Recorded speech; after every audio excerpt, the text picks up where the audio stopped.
Oh, whoops, I forgot to plug in my controller. And if I remember correctly, it should be you can hot plug it. Or can you? Yep, hot plug.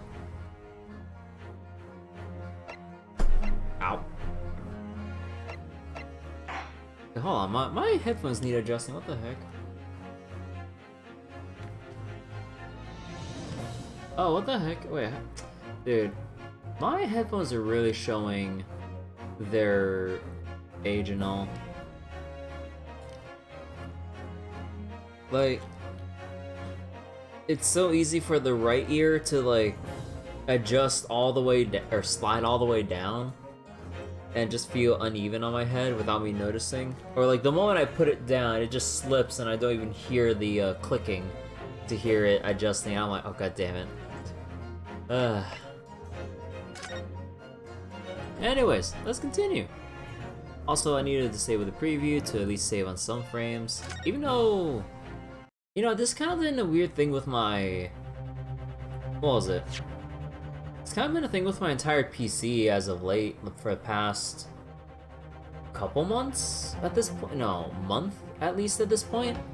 I don't know why, but I've been needing to disable my previews more and more often on OBS so that it won't tank the frames on stream. But not only that, I've had to at this point always go true full screen with a lot of games I do play off stream. And I don't get it. Like, before, borderless window worked smoothly, like with or without VSync or anything like that. But now, like, I get micro stutters all the time. I'm like, what the heck? I wonder if it might be a driver-related thing I might need to update or something. Cause like, I don't remember it happening before. Cause like PoE, I always played it borderless window and all tabs seamlessly with VSync enabled. And if I VSync with it now with borderless window, it gets all like stuttery. Without it, it still gets stuttery, but less so. But it still tears the screen like crazy. Like, you can distinctly see a clear line across the entire monitor instead of like a small line that's just there for a brief moment. No, it's so noticeable. I could barely play PoE unless I true full screen it with VSync. It's weird. I don't know, maybe I could just update my drivers and pray that it fixes it, because I mean, it's been around the same or similar length of time since I updated my graphics drivers. But I don't know. Cause like, I didn't notice it at first when I updated my graphics drivers, or maybe I didn't play anything that would have messed with, or gotten messed with after updating, I don't know. But yeah, that's always been kind of plaguing me for the past, like, month or so. Hell, even FF14, like when I was playing it off stream, like just earlier for the past couple days, like, although not really that long a session, but I've had to true full screen and tone down a lot of the settings, even though my 590 is significantly better than my old RX 480 before, when I played FF14 on that setup a long time ago. And this is on my, like, this is also on my super janky set with the Intel Xeon CPU and not my Ryzen, and it played FF14 smoothly. You know, not the highest frames, but it's like 60 FPS smooth. But now I get like, even when the game says 70 frames or something, like on borderless window now on this current setup, it says the frames are high, but it still stutters like crazy. I really don't understand it. But yeah, like maybe this will all be solved if I just update my graphics drivers again to just move off of this one, maybe. Or maybe downgrade it. But, well, I'll have to toy around with that off stream, because I didn't think about it until just now, until I started complaining. But yeah. What on earth just happened in there? Mr. Naruhodo, I've managed to find out what happened. Mr. Sato, I was told it was an advanced form of smoke grenade, a type of exploding device that releases smoke. A smoke grenade? Huh. Sounds like the sort of thing ninjas use. They're just making sure everything's safe now. I think the trial will start again before long. But who would have done something like that? The police managed to catch someone who was trying to flee the courtroom, apparently. Flee the courtroom? Why? Well, it's a young girl of around 15, I hear. A young girl. Then, could it be the other passenger that Mr. McGilded was just talking about? Oh wait, hold on. Oh, I see some spots on my monitor. Hold on. Let me do a quick clean. Actually, can you guys hear this? Only the creaking of my monitor.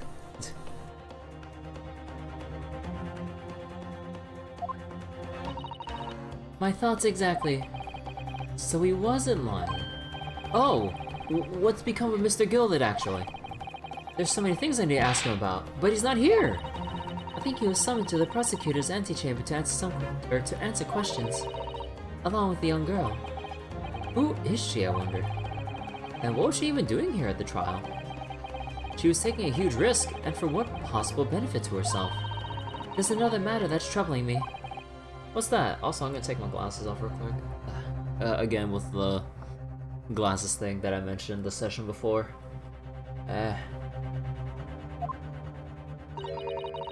20 pence, or the 20 pence. Huh. Oh, Actually, let me bring a monitor closer. Wait, let me mute my mic real quick.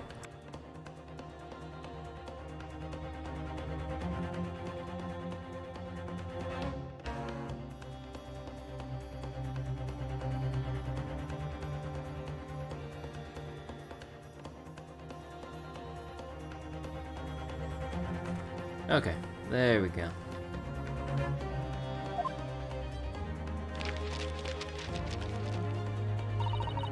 He took 4 passengers that night, at a fare of 5 pence each.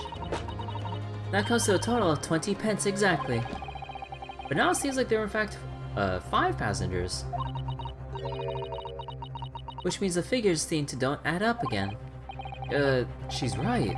That is strange. Counsel for the defense, kindly proceed into the courtroom. The trial will recommence in 5 minutes. Oh, thank you, officer. We'll go in straight away. Well, whoever she is, I imagine this young girl will be asked to take the stand and testify. I really can't imagine what she's going to say, but it could alter the whole direction of the trial. We'll know soon enough, Mrs. Sato. Yes.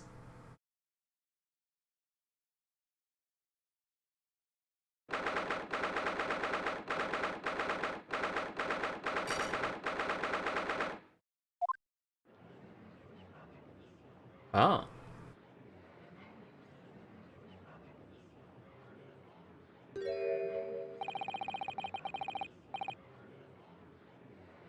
There's a young girl next to Mr. McGilden. Look.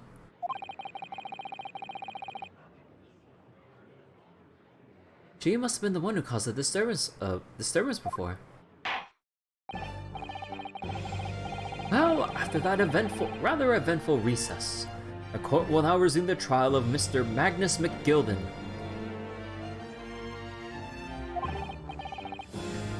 Now then, Lord Von Zeeks.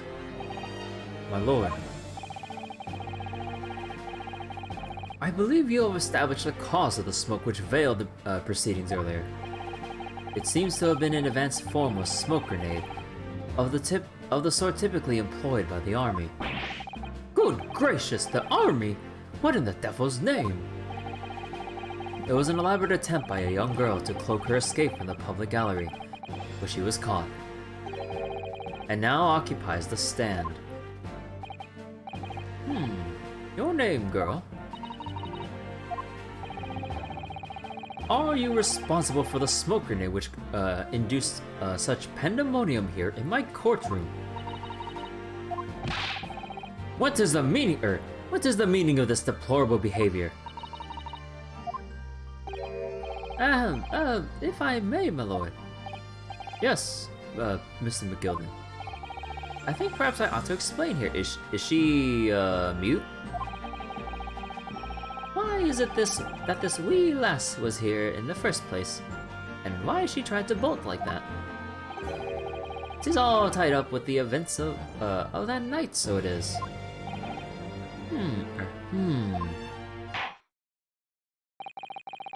Very well, Mr. McGilden. Give your testimony. You will explain to the court exactly how this young woman is involved in the case. Just what did happen that night? It's not like a defense lawyer needs that information or anything. Prosecution privilege. Gets to prep the witnesses even though they're not supposed to. On the night in question, I took the back seat in the omnibus and promptly nodded off. Then, Begorra, a loud thud and a wee scream woke me up with a fair start. There was a fellow collapsed on the floor at my feet. At the floor? What? So now we go. But then how is he sat up on the photo unless they disturb the crime scene and just put it up there? Okay.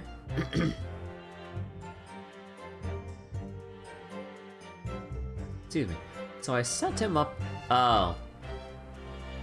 So I set him up on the seat across from me. Then I turned to find out where that scream had come from. And bless my soul, what did I find? There was a child in there, all curled up into a ball, hiding with her wee self away. So supposedly she did the deed and hid herself under the little compartment under the back seat of the carriage. Huh. I remained somewhat baffled, I confess. But from what I gather, on the night in question, this young girl was indeed riding in the omnibus, is that correct? 'Tis exactly as the defense counsel said. This last was the 5th passenger, my lord. Rabble, rabble, rabble, rabble. Very well. The defense may now cross-examine the witnesses. Are you ready, counsel? Yes, my lord. Or rather, no. I have no idea where to start.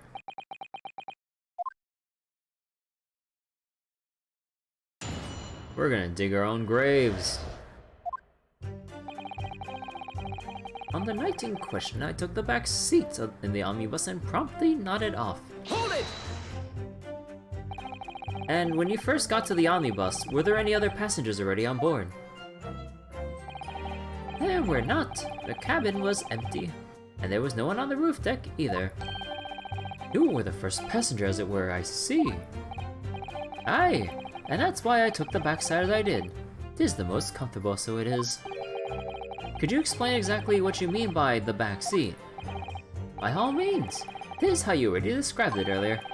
I'm talking about the seat opposite in which the poor gentleman who was stabbed was sitting. Like I said, 'tis the most comfortable and where I feel most at ease.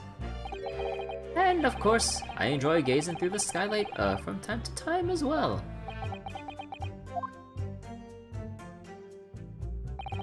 Then, Begorra! A loud thud and a wee scream woke me up with a fair start. Hold it! A loud thud, you say? And a scream?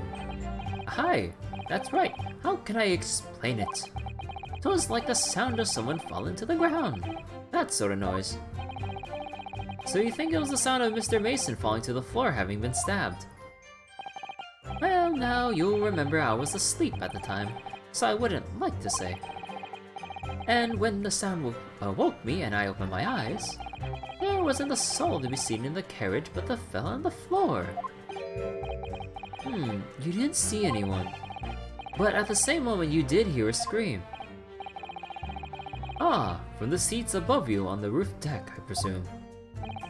Not above me, no, my lord. 'Twas inside the cabin. Okay, wait, let me check this real quick.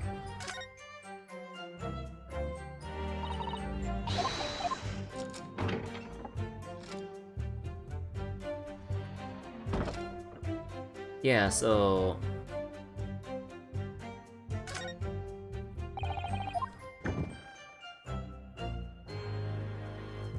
Wait, Wait, what? That's blood, isn't it? Is something wrong? Oh, it's just, well, this blood stain is so obvious, that's all. Wait, that wasn't there before, was it? And yet, Van Zieks has made no mention of it. I suppose that does seem a little strange. Why do I have such a bad feeling about this? Wait, they tampered with the scene! Wait, there was stuff in here! Wait, there was enough stuff so that not even a little person could hide inside here. There was all the maintenance gear and tools for the horses, for the carriage. Someone took it out.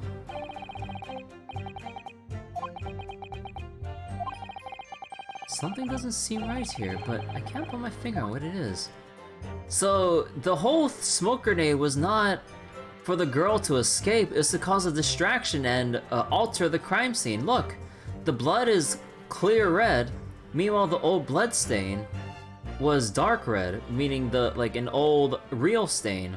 But that wouldn't make sense, because let's say if... Also, why is Magnus trying to dig his own grave? Because if this was the first spot where the blood would be spilt, assuming stabbed and then fell to the floor, the blood wouldn't spill on the chair first, it would be on the floor when he immediately collapsed. And then sat back up. This, like, I mean, should probably be the same either way given the amount of time, but this would be lighter, and this would be darker if we're to, like, go by that logic, although they would still be dark if it happened at the same night. But still. Wait, what else was altered with this?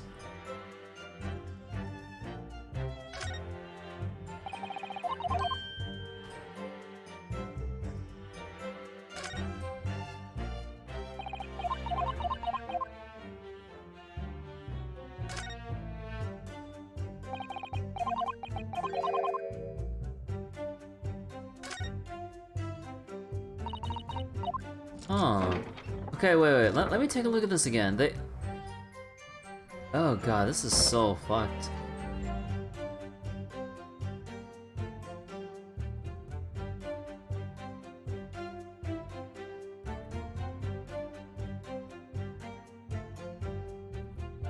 Oh my god, you can see the impression from his butt on here. Yeah, they altered the...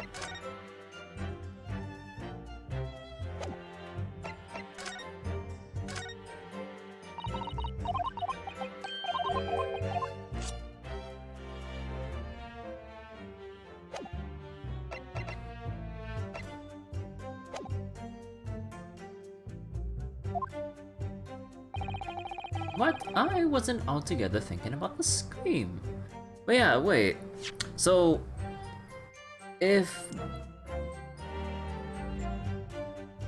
he fell down... So, what does it mean exactly now that they've planted this evidence? So, are they just trying to pin the blame on the girl and now try to falsify this story of the girl being on board? Being, like, what was it? Oh, since the thing was empty, wink wink, like, she hid under the back seat of the carriage. And supposedly, if Magnus was, you know, sitting asleep on there, he would have had to woken up in order to allow her to get in.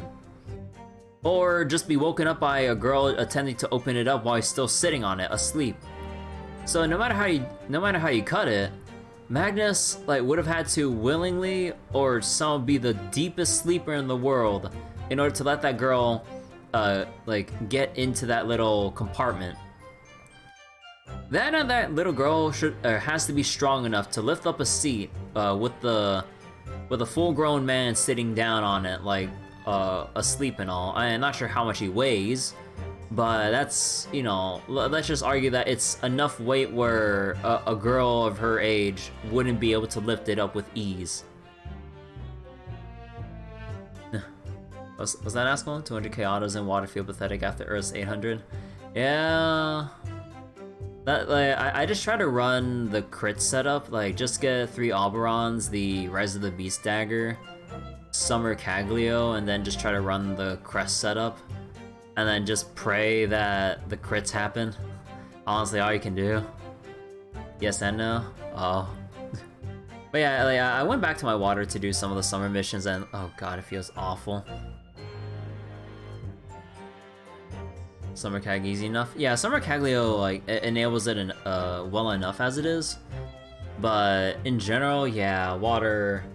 I mean, Waterfall has been pretty good with Societte's 5-star and everything. From what a friend showed me, from what I tested myself, pretty good. It doesn't have the debuff clear like Lily, but it has the sustain, as in more plentiful heals apparently. So I'm like, oh. Anyways. You don't have her? No. I was too stunned by the desperate sight before my eyes. There was a fella collapsed on the floor at my feet, so I sat him up on the seat across from me. Hold it! You sat him up! The victim, you mean? Sorry for distracting from theory crafting. No, that's fine. Oh, hold on, I gotta sneeze.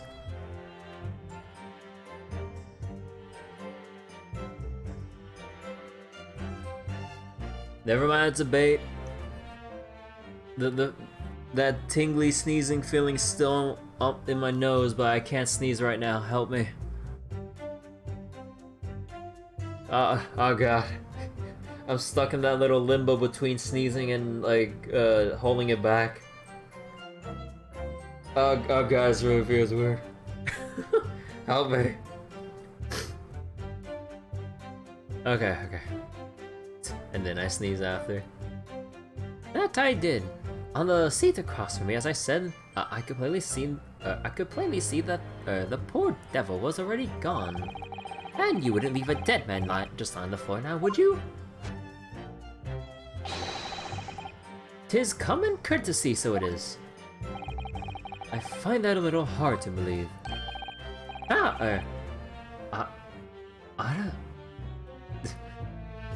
Lord Van Zeeks. Now why would that be?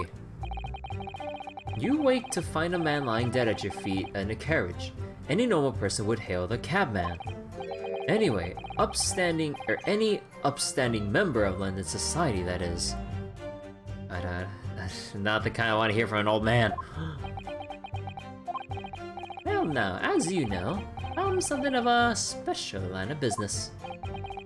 The business of lending money at exorbitant rates of interest. Unfortunately, my lord, not everyone is thankful for the help I offer them, and some would even see me dead. So I do try, where at all possible, to avoid getting myself in a tangle of trouble. Are you suggesting you're just gonna leave the man there? Heavens alive, no. I was always intending to report it, so I was. Only I had a mind to find out the whys and wherefores first.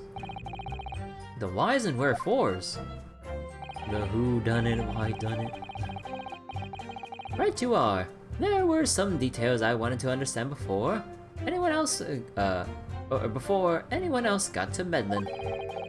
That wee scream I heard, for example. Wouldn't your good self do just the same? Yes, the scream he says he heard at the same time as the thud of the victim collapsing. Then I turned to find out where that scream had come from, and bless my soul, what did I find? There was a child, all curled up into a ball, hiding her wee self away. Hold it! You say she was hiding herself? Aye, that's right. It was hard to see in the dimmed lamplight, but she was also all curled up into a wee ball. When our eyes met, well, me heart nearly stopped beating in my chest. You're really overacting this. Still and all, I pulled her out from under there and sat her on the seat opposite so I could have a wee chinwag with her. The seat opposite? That's right. Just next to the dead gentleman over there. You sat this young girl next to a corpse, sir. Well, as I'm sure I mentioned, a gentleman in my position can all too often find himself in mortal danger. So, I needed to find out just who this urchin was, you see. And while I was in the middle of talking with her, I heard another scream. A fella's voice this time. Presumably, that scream was Mr. First, who was sitting on the roof deck seats. Right you are again, I would say, sir. Looking down through the skylight, he must have seen this young girl and the gentleman with the knife in his belly. In other words, the previous witnesses did not in fact see you at all, Mr. McGilden. What they believed to be yourself and the victim was in fact this girl and the late Mr. Mason. Aye, my lord. I was, as I think everyone understands now, sat at the back of the carriage out of sight.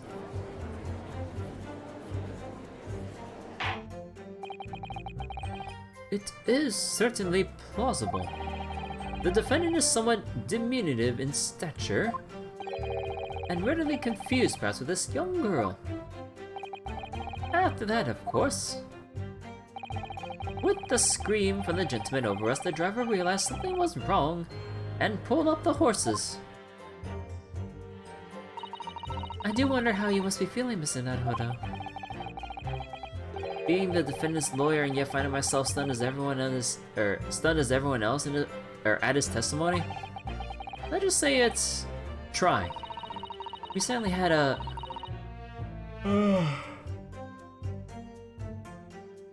We certainly had precious little time to talk to Mr. McGilden before the trial. But we mustn't be dispirited. We must try to learn all the facts we can. When we arrived at London this morning, I didn't see my day panning out like this. Mr. Naruhodo, no grumbling, even in your head. How do you know? Okay, Mom. Oh, whoops. Too far.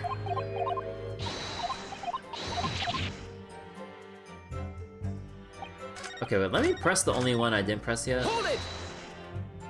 Because I want to present something, but I feel like this is something I need to press everything for and trigger a cutscene.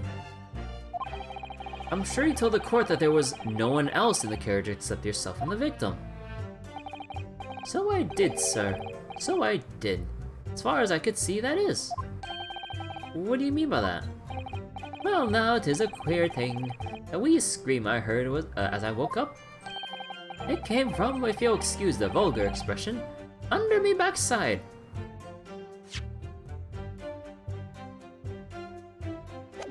Bruh.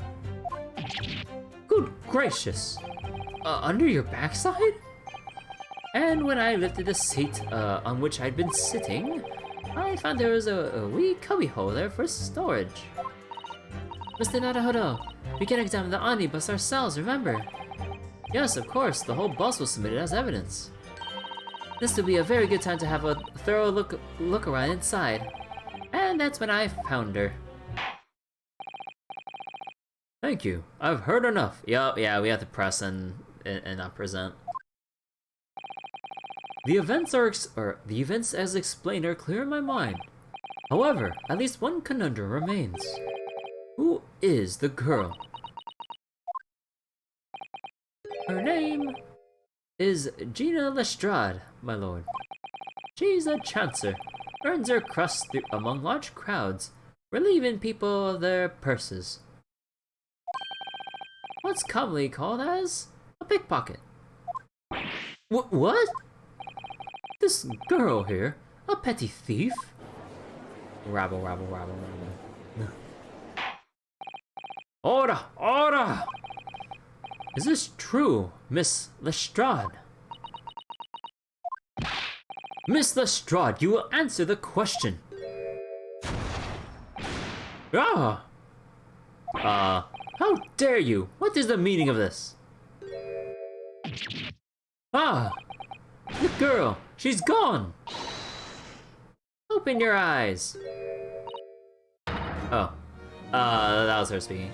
I'm over here. Good gracious, how? What was the point of that little sidestep?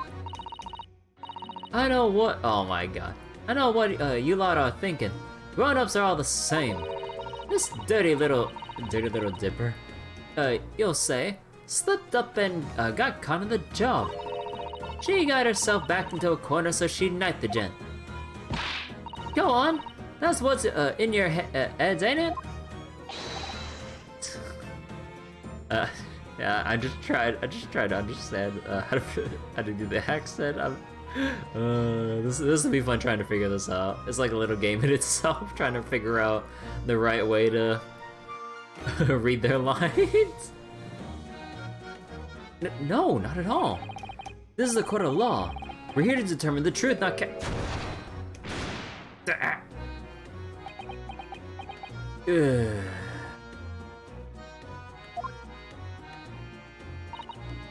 Look, knives are for cowards. Only thugs use weapons like that. All I need for what I do is these fingers. Oh, hold on. There we go. I'm a professional, alright? Maybe not in your eyes, but I got pride in what I do. Let me guess. You don't count smoke guns among weapons for thugs. Oh, this? Yeah, this was in a bag I lifted the other day. Down where they keep the four-wheel drags. It's nice, isn't it? I like the pink best. Yeah, I like the pink best. Oh, do not wave that thing in my direction again! So, you admit that you were riding the omnibus on the night in question.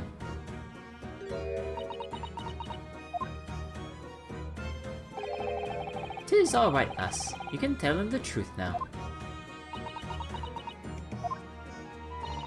Alright, yeah. Just like the Irishman said.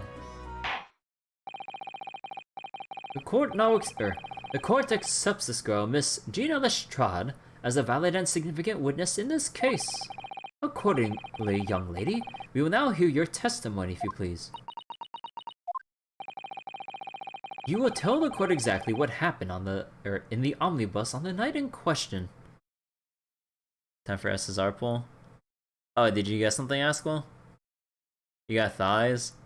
Wait a second. Who'd you get? All right. If I have to. Have. Oh, you got Shura? Oh, egg thigh. So I snuck inside the carriage before they, booked? Okay, okay, trying to, like, think about how the accent, works and all, but then it's just, just booked? This is something I definitely need practice with. So I snuck inside the carriage before they hooked up in the, look at the horses as, just like always. But it was a right old waste of time. I got nothing to show, me troubles that night. I tell ya, you can't see a blind thing in that hiding place. It's, pitch in there. Then after a while, I hear this loud bang. Nearly jumped out of me skin, I did. And the screaming just came out. It's because of that, this swell, found me. It did help me get away, mind. Yes, he let you go. I fail to understand why you would let the street urchin go, Mr. McGilden. Oh, there's a simplicity itself, my lord. You see, she couldn't possibly have killed the other passenger, because I knew that for a fact. You're covering. That compartment was filled, dude. Why would you cover? Why would you tamper with the crime scene? As I'm sure I said before, sir.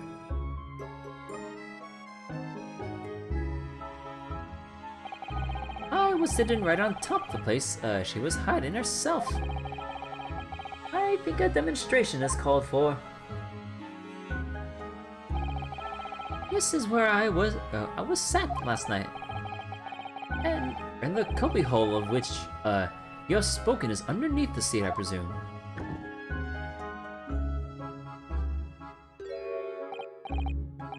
Yes, it does appear just large enough to accommodate someone of the girl's stature.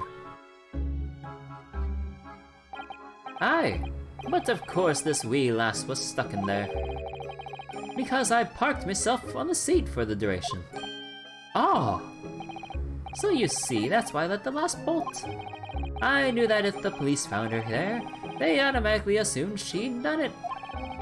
But I couldn't live with myself if a young life was ruined when all the time I knew she was innocent. Even though you must have realized that your action would result in your own innocence being called into question. Not at all, my lord. Not at all. I knew in my own heart that I was innocent. So I thought it was worth taking a punt on my own good name for the sake of this less fortunate lass. My goodness! What a perfect gentleman. My lord! This fine example of a man cannot possibly be guilty of a heinous crime like this. I'm ashamed of myself for ever doubting you, sir.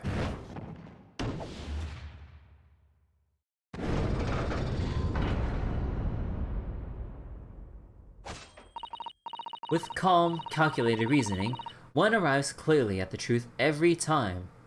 With your skewed facts. Because I'm waiting for that twist. I don't care if the scales tip in our favor. Saints alive! All 6 members of the jury consensual in their leaning to a verdict of not guilty? Rabba. Nah, but here it is. We're not... Van Zieks is not gonna be the one to turn the tables.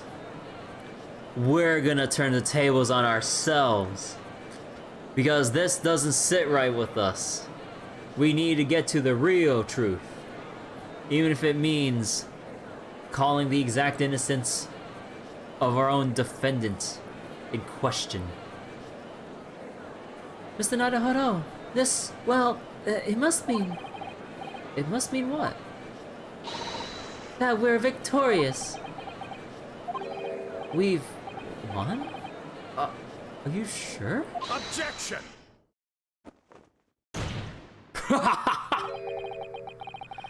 If the sight of my iron-heeled Wellington offends, pray, do forgive the discourtesy. Okay, someone's fancy with his Wellington. Oh, look at this guy.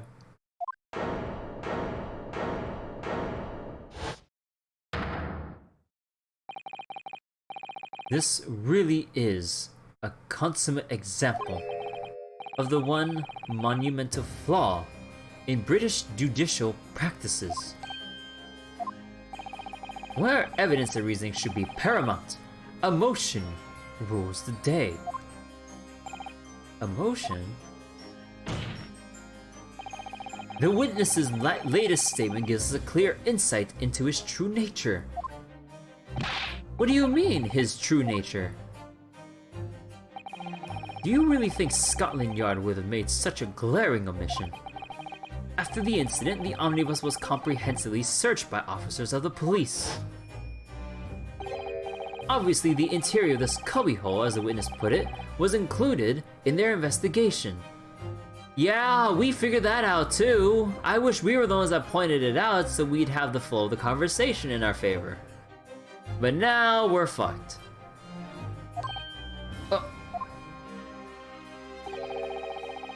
The compartment under the posterior seat was full of the coachman's belongings. It's noted in black and white here in the police report. Good lord! The evidence has been tampered with. In order to corroborate Mr. McGilden's story, someone has unlawfully removed everything from under the seat. What? Hey Patrick, how you doing? Order!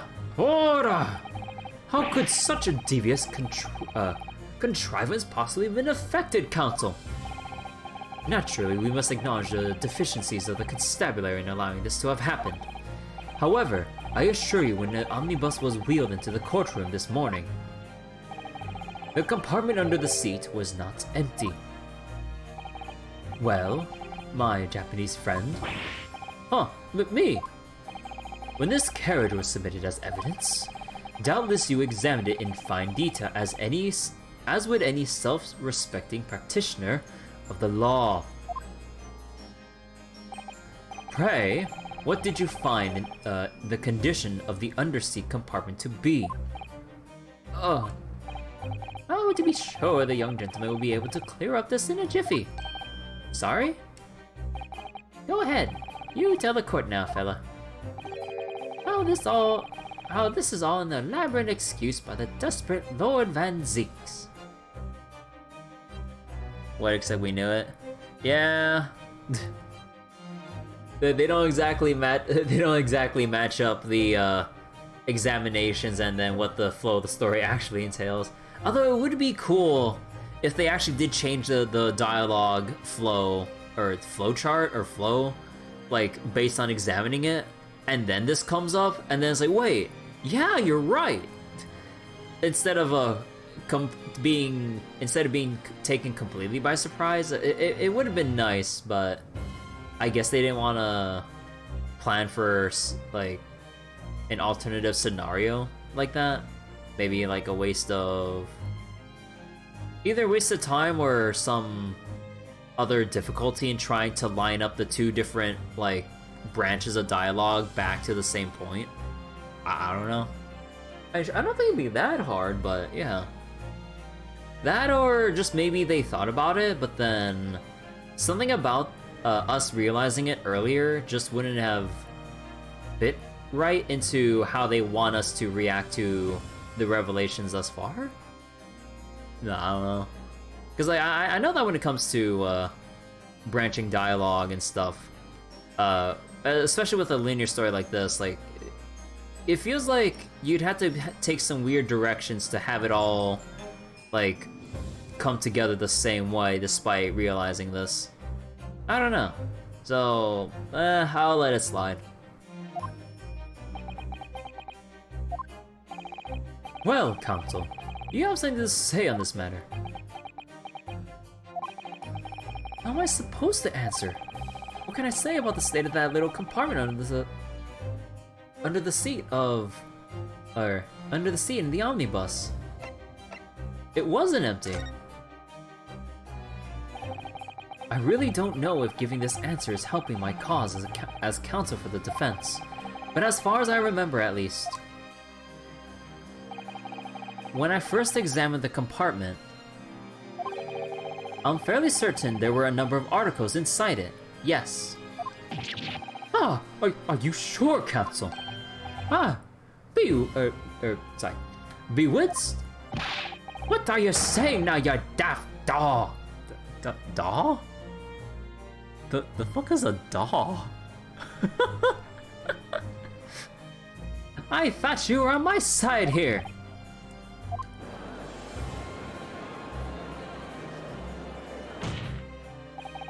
What game are you playing? Your task is to defend the man in the stand. Why would you say something to compromise his position? To figure out the truth.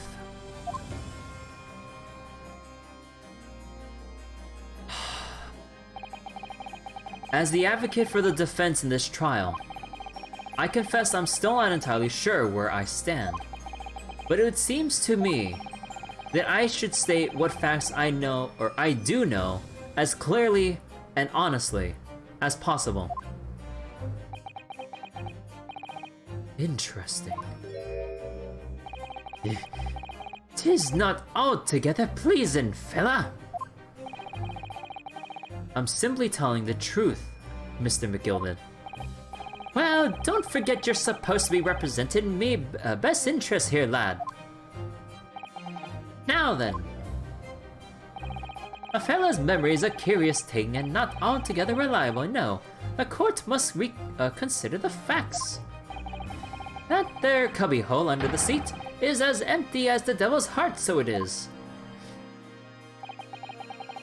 Do you think perhaps it would be in your best interest now to admit that you might have been mistaken? Why do I feel something's not right here? I should like the jury to weigh in on this matter, I think.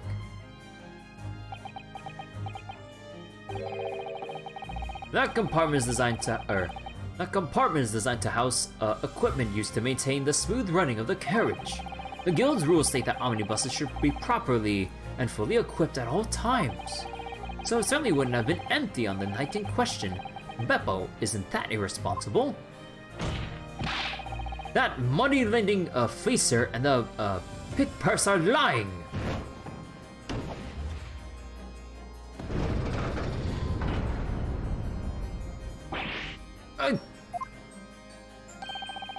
I can't believe I was nearly taken in.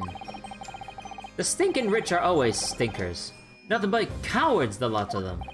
What? Oh no. It's a trick! Of course it's a trick!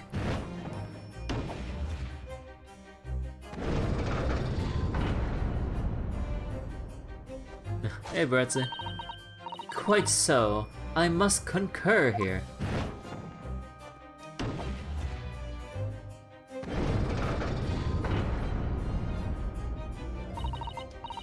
With calm, calculated reasoning, one arrives clearly at the truth every time. Yes, but every time is a different truth, it seems. Yeah. Oh, I'm gonna get eat my snack.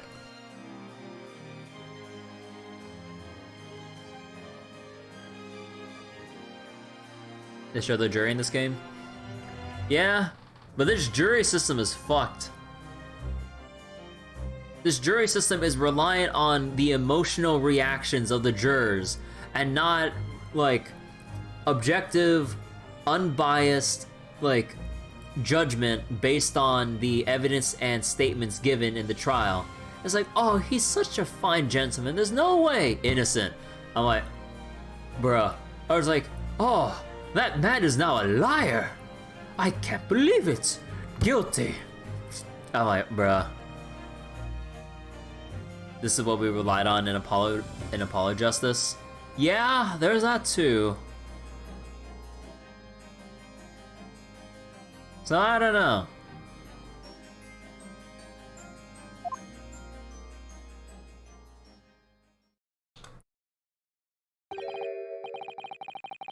My lord, I humbly exhibit the scales of justice. Clearly a verdict of not guilty at this time would be wholly inappropriate.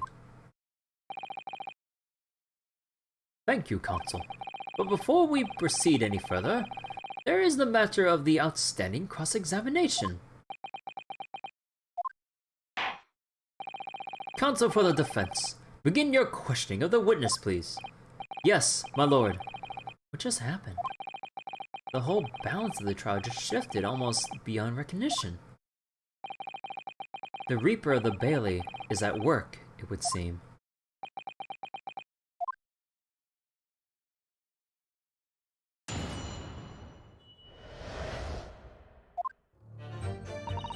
So I snuck inside the carriage before they looked at the horses, just like always. But it was a right waste of time. I got nothing to show me of troubles that night. I tell ya, you can't see a blind thing in that hiding place. It's pitch in there. Hold it! So you couldn't see out into the cabin at all? Not the jot. Most days I push a cushion up with me head and look out the crack. Then I have a butcher's at who I'm gonna fit on. I thought you were a pickpocket, not a butcher. I mean, I can have a look. The seat I get under ain't as plush as the other one, see? So most of the time, the passengers plant themselves opposite. But for some reason that night, this here Irishman spent the whole journey right over me head. And for that reason, you weren't able to push the cushion up to peek out, I see. Truth is, I ain't too happy in small, dark places. Feels too much like being thrown in the clink. But it's the only place to hide in them carriages. So it's, Obson's choice? Obson? Why doesn't she just stick to picking people's pockets in the open then? I'd say there's some reason that she's not letting on, judging from her demeanor. So anyways, I was a bit scared, but I had to just stick it out, under there. Nothing else for it. Then after a while, I listened to that bang! Nearly jumped out my skin, I did. And the scream just came out. Hold it! When you say a loud bang, do you mean the noise of someone falling onto the floor? Hobson's choice? Basically, take what you can get or get nothing. Ah.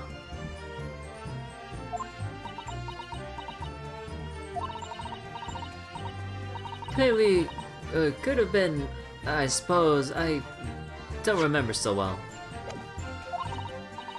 Point is, it made me jump. And you let out a scream involuntarily. That's right. And then I felt a cushion over me head get lighter all of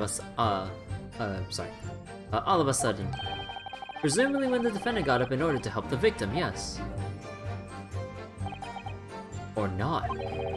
It could equally have been the moment the accused stood in order to stab his victim, could it not? Well, girl, did you see what happened at that crucial moment? Yeah, I saw it. I pushed up the cushion and had a quick butcher's while I had the chance, didn't I? The Irishman was sitting up with the bloke and what had fallen on the floor on the seat opposite. That matches Mr. McGilda's account, of course. But then, the fella suddenly turns around and looks right at me. I sunk back down again, but it was too late by then. I never should have risked looking.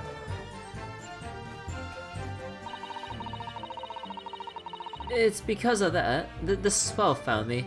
He did help me get away, mind. Hold it! And when Mr. McGilda discovered you, he pulled you out from your hiding place. I was scared stiff, I was. He dragged me out and sat me down on the seat and all. Next to the victim, Mr. Mason. Yeah, the bloke had a knife in his guts. It was still bleeding. And the carriage lurched a bit, and he ended falling onto me. How awful. Both my hands got covered in blood. They made me feel sick as a dog. Both her hands covered in blood? Must be what the rooftop passenger saw. After that, I believe you talked with Mr. McGilda for a while, is that correct? He asked me some stuff. Wanted to know me name and what I was up to and that. And then I heard something from up above. Someone screamed. Yes, Mr. First on the roof deck, one would presume. Well, I didn't want no one seeing me face, so I didn't look up.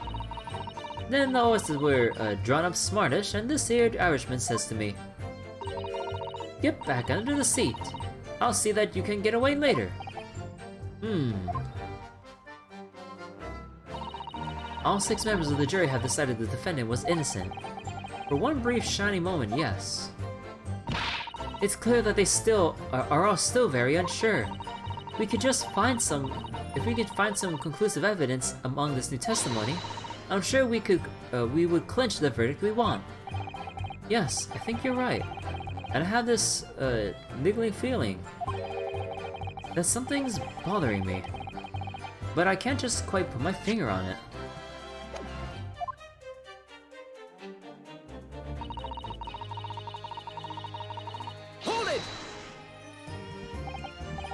So, you were already in the omnibus before it even set off on its run? Well, yeah. I mean, what's the point of spending a Joey to make a few bob, eh? A Joey? Bob?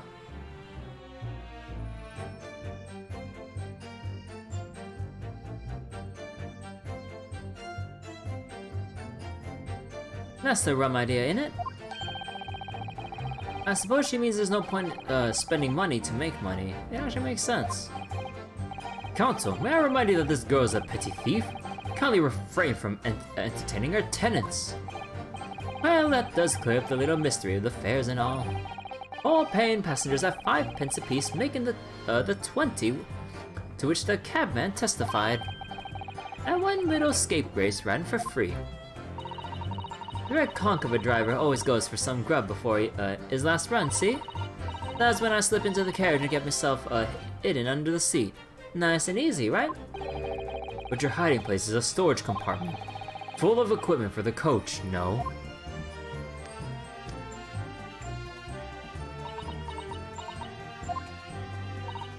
Yeah, there's brushes and buckets and whatnot in there, sure. I always chuck all that out and cram it into a corner somewhere. No one ever seems to bother much. And yet, according to the report filed by the police officer who first arrived at the scene, the compartment was full of such paraphernalia. Well, I don't know nothing about that. Like I said, I moved all that stuff out so I could hide under the seat. That's all I can tell you. It seems we have reached the end of that line of inquiry. Continue. But it was a right waste of time. I got nothing to show for me troubles that night. A waste of time? Why is that? Well, most nights I'm on my own in the God permit at least, sorry. Well, most nights I'm on my own in the God permit at, sorry. At least some of the time. Wait. Most of the nights I'm on my own in the it's weird. Hey, Detail. I beg your pardon, did you say God permit? Oh yeah, well, that's what my kind call it. You'd say, the omnibus, I suppose. The point is, any normal run, the carriage ain't got no one in it for a while. And that's when you come out of your hiding place and get away. That's it. Only that night. This cove was sat on me seat from the start. And he didn't budge the whole way, did he? Not 1 inch. I was totally stuck. Do you mean to tell us that you were present in the carriage for the duration? You were under the seat the entire time while the events unfolded in the enclosed cabin. Yeah. Right, mister? To be sure, I was shocked as anyone. You don't expect to lift the cushion you sat on and find the child now, do you? So this Miss Lestrade couldn't possibly be the culprit then. Oh, really? I'll tell you. You can't see a blind thing in that hiding place. It's pitch in there. Okay, no, wait, this one I already saw before, right? Yeah. Okay, let me... Well, no. Excuse me. Excuse me? Is something wrong, Mr. McGilded? Oh, I do apologize. Was there, something the matter, Counsel? I'm just wondering if Miss Lestrade's last comment made something occur to you, perhaps. You seem to be thinking something to yourself. Oh, no, 'twas nothing important. I was feeling bad for the poor lass is all. So wait, this is the part you didn't like? I remember feeling desperate myself as a young lad, shut up in the dark. 'Twas terrifying, so it was. I see, yes, I'm sure we can all sympathize. I'm so scared of the dark now. And I don't know about yourself, but I find the darkness seems to make everything you hear that much louder as well. Oh, having to press twice? Oh, yeah, because like, why wouldn't it come up once already? Like, it's kind of dumb. Yeah. I suppose it does, maybe. Cause like I totally would have presented something at this point if it were not for the second accidental double check. Cause I just checked it on a whim. So I'm like, what the hell? What? 1 second.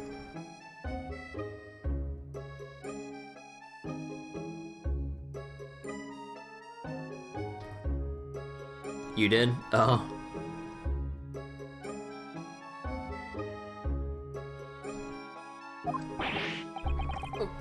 Mr. Strahd? Did you hear something that night? Anything? An unusual noise, perhaps?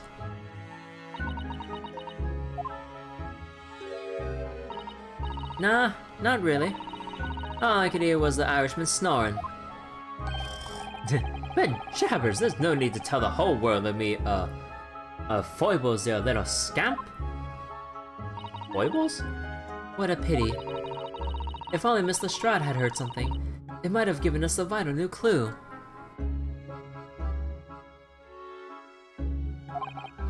Yes. What should we make of that last statement of hers? Sure. Slam! My lord! I believe the statement just made by the witness is profoundly important. Profoundly important? But all she said was that she heard nothing. Yes, which is the profoundly important point. I'm almost sure of it. I'm almost sure, that I don't understand the inner workings of your Eastern Mind Council. Nevertheless, wow! Those darn Easterners. Oh my god, dude, please. The inner workings of these foreigners are an enigma. You can't understand them. Oh my god, stop, please. For 5 minutes. Okay, it's been more than 5 minutes since they made fun of the Japanese people, but oh my god. Come on. Also, I still refuse to say Nipponese, even though that's how it's localized here, because it just sounds so silly to just keep saying Nipponese every single time. So I just keep with it the whole way through. Miss Gina Lestrade, you will supplement your formal testimony by repeating that last statement, please. What? Supplement? Oh, what are you on about? Don't give all your fancy talk. I know what you're trying to do, but it won't work on me. That's alright. Insult the judge. Always a good move. I was straining my ears to work out what was going on, but all I could hear was snowing. So you were straining to hear what was happening the entire time since the moment you hid yourself? Well, not exactly, no. Sorry? Well, there was no one in the cabin to start with. I could just push a cushion up and have a butcher to see what was what. Okay, well, I got the sneeze coming up again.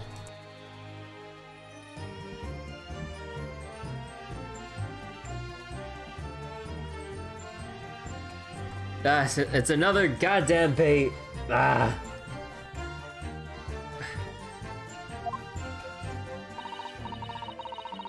But then, when I saw this swell getting on, I got me head down so he didn't notice me. So Mr. McGildy was on the seat under which you were hiding, correct? Yeah. Would you Adam and Eve it? Adam and Eve? What a mug. Whoop.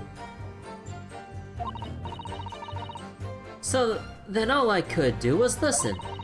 I was waiting to jump out there as soon as I heard him leave, see? But Woody, not likely. Even though we stopped here and there, I never heard the door open. So I just had to stay put and listen to it and driving, his bigs to market. Snowing like an old dog he was. Oh. Are there any conclusions we can draw from that, I wonder?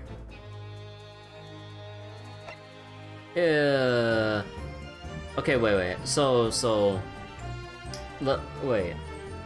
Mr. McGilded went on the omnibus all alone initially, or supposedly.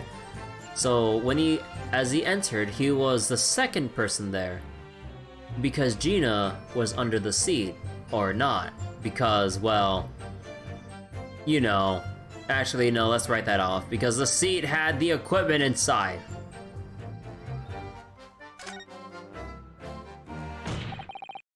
Mr. Strahd, what you have just told the court, it clearly is at odds with the facts. Ah, at odds? Are you sure, man? Nah. But the music stopped, so I think it's working. Absolutely. It seems my learned Japanese friend is not as dull-witted as I feared. Savan Zeeks realized it too. Rabble, rabble, rabble, rabble. Counsel, I must insist you bolster your claim with evidence, or some complicit party's name at the very least. Yes, my lord. I expect you to demonstrate this alleged contradiction to the court. According to Mr. Strahd, while she was hiding in the omnibus that night, she heard nothing but the sound of Mr. McGilda's snoring, but think, Ryunosuke, think. I was just thinking that meme. Think, Ryunosuke, think!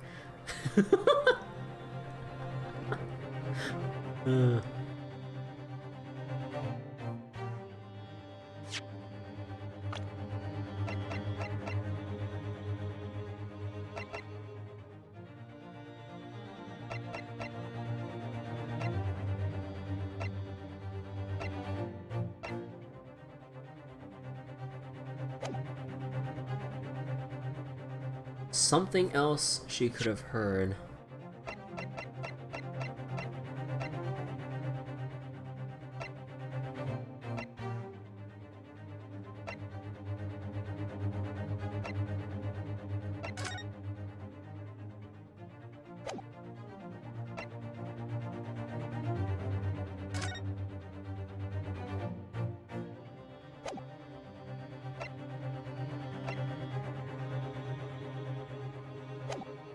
Wait.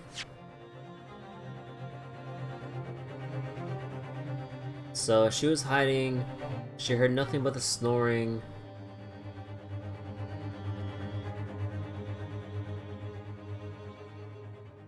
Wait, but then, so what about the screams from the thing, Kirby thing? Wow. But so what about the screams from, or the scream from Mr. First, right? Because he was the first one that screamed out loud when the deed was done. Or wait, was there anything that McGilded might have said when the stabbing happened? No, I don't think so. So I'm only thinking of First, and then next would be Fair Play, and then the driver making their reactions after First points it out. Or something... Or would they have heard the Mason scream?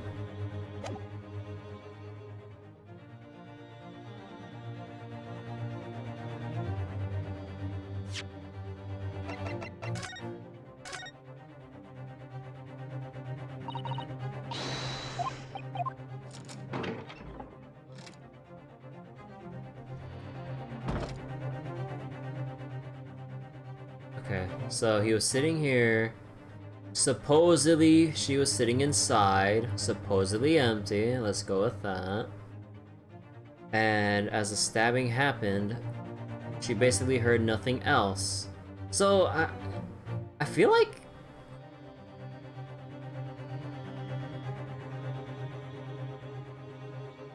we show Mr. First, right? Because what other actual... Like, what from the actual evidence would we present here? Because, like, there's nothing to indicate here about a noise.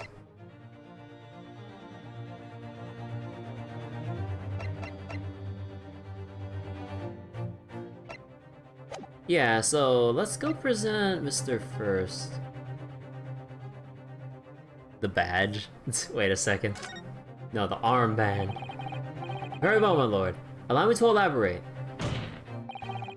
On the particular sound that Mr. Strahd could not have failed to hear on the night in question.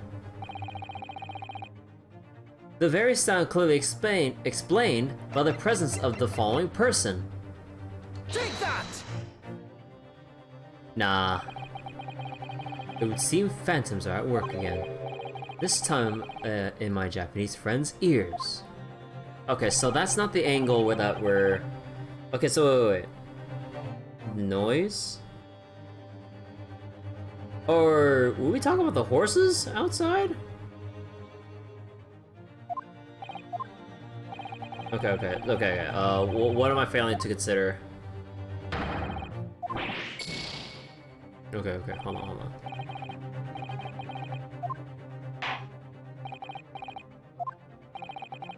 Going to Mr. Straw, who was hiding in the omnibus that night.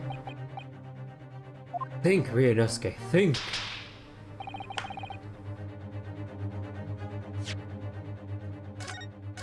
Okay, hold on. Good old Ace Attorney strats here. Let's just make a save. Okay. Something she should have heard.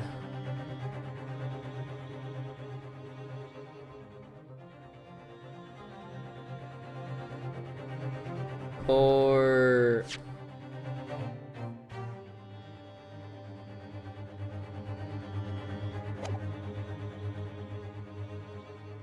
Am I overthinking this? Like, I have a feeling I might have the right idea, but not exactly the way in which the game, or not exactly the order in which the game wants me to present things, as per usual with Ace Attorney games. Because like when I played the first 3 games, like a long time ago, like I would always like get the right idea about, oh, this is the evidence, and then it's like, no, it's not that. I was like, what? No, we need this evidence to get to that, to then link to this evidence. I'm like, oh my god, it's almost the same fucking thing, but roundabout. So...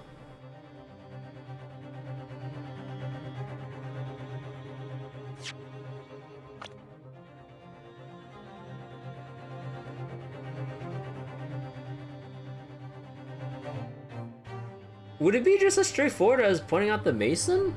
Because shouldn't the victim himself make noise? Do I want an actual answer? No, I'm just trying to think to myself.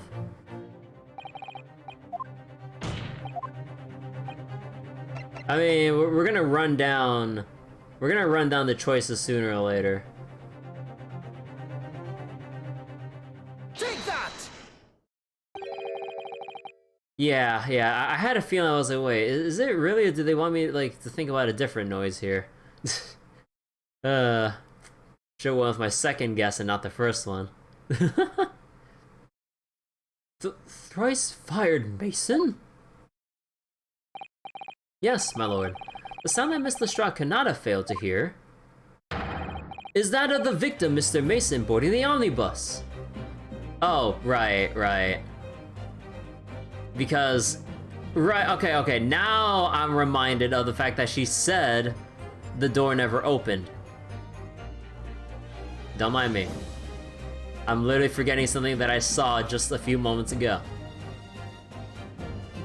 The whole idea from the start was incorrect, I see.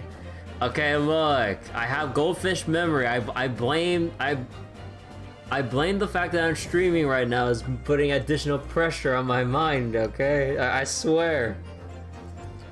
It's because of you guys. That's kidding.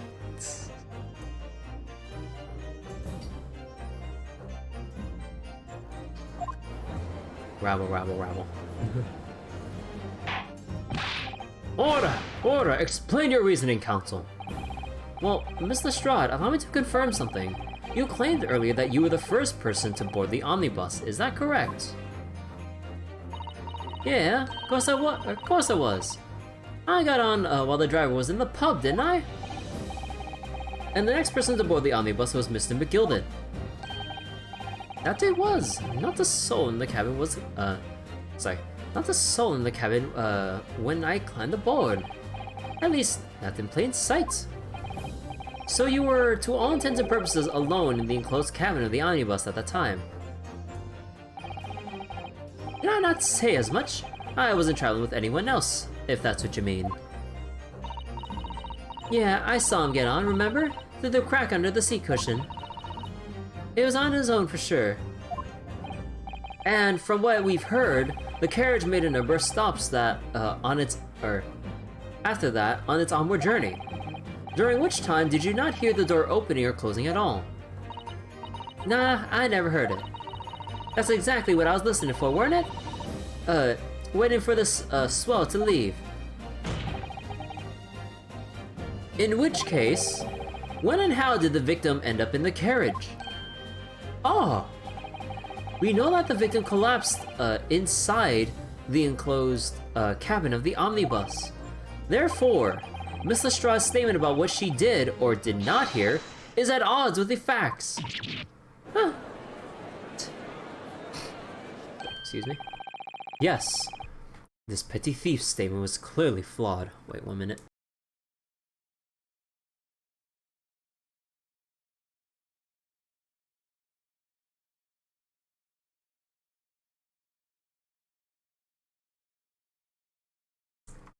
Excuse me. Lord Van Zeeks. Yes. He knew, Pepe laughed. He knew all too well that there was an inconsistency in Miss Lestrade's statement. It would seem words of thanks are in order for my learned friend. What are you talking about? We did his work for him. Like how we go from we need not guilty to I want to see the truth? Yeah. You have demonstrated matters impeccably.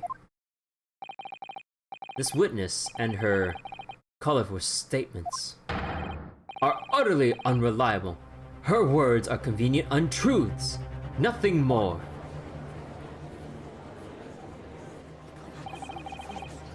He's dead, right? How could the victim possibly not could have boarded the omnibus? That makes no sense whatsoever. And this girl is a pickpocket. Let's not forget that. Uh-oh.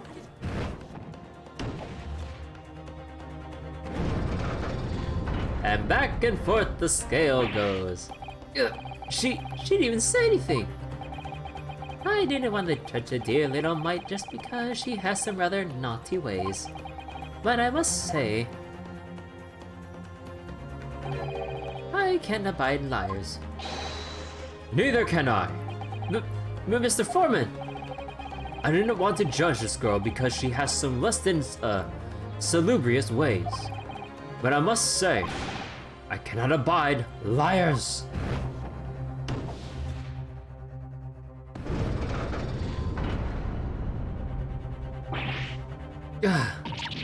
Mr. Naruhodo, that's 5 jury members leaning towards guilty.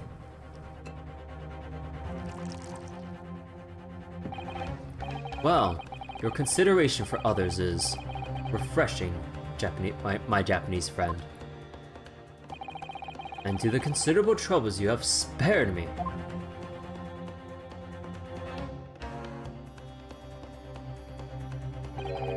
Yes, very refreshing. Ah! Now, what are you playing at? Have you forgotten who you're working for, you useless Eastern, Amaran? This is carnage. It's perfect. Juror number 2 is the only one left. Mr. Naruhodo, the way this is going, I know. If we can't find some new way to convince everyone of Mr. McGilda's innocence, the judge will rule, and we have lost. I very much wanted to believe the words of one of London's most respected gentlemen, but those of us in service know we must accept hard truths and lies. Hold it! Hold it!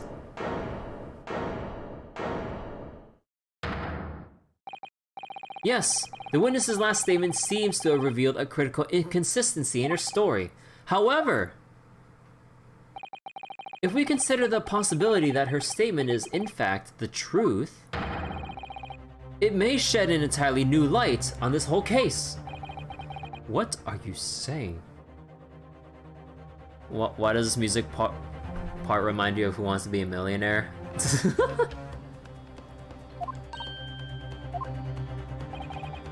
Counsel?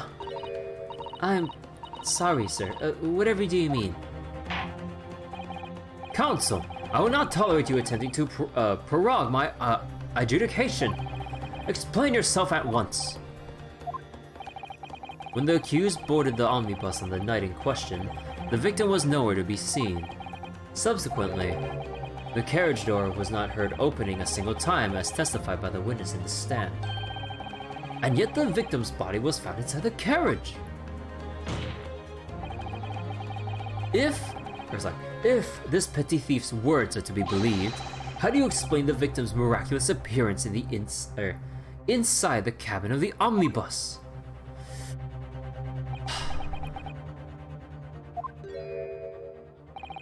There's only one way to explain how the victim came to be inside the carriage. There's another entrance. The skylight has a handle. If the door wasn't opened even once, the only explanation is that the victim entered the enclosed cabin some other way. Objection! I wonder what new fantasy you would come up with in your blind panic. But behold, the omnibus is here for all to see. Only one side of the enclosed cabin is furnished with a door. The other only has windows. Fixed windows which cannot possibly open. In short, there is no entrance to the cabin other than the door. Objection! But there could be. There's one possibility you haven't considered. Oh, really? Wow. For the Reaper of the Bailey, you sure are not observant. Yes, one other way inside that isn't the door. Another opening, the use of which allowed the victim to appear inside the enclosed cabin.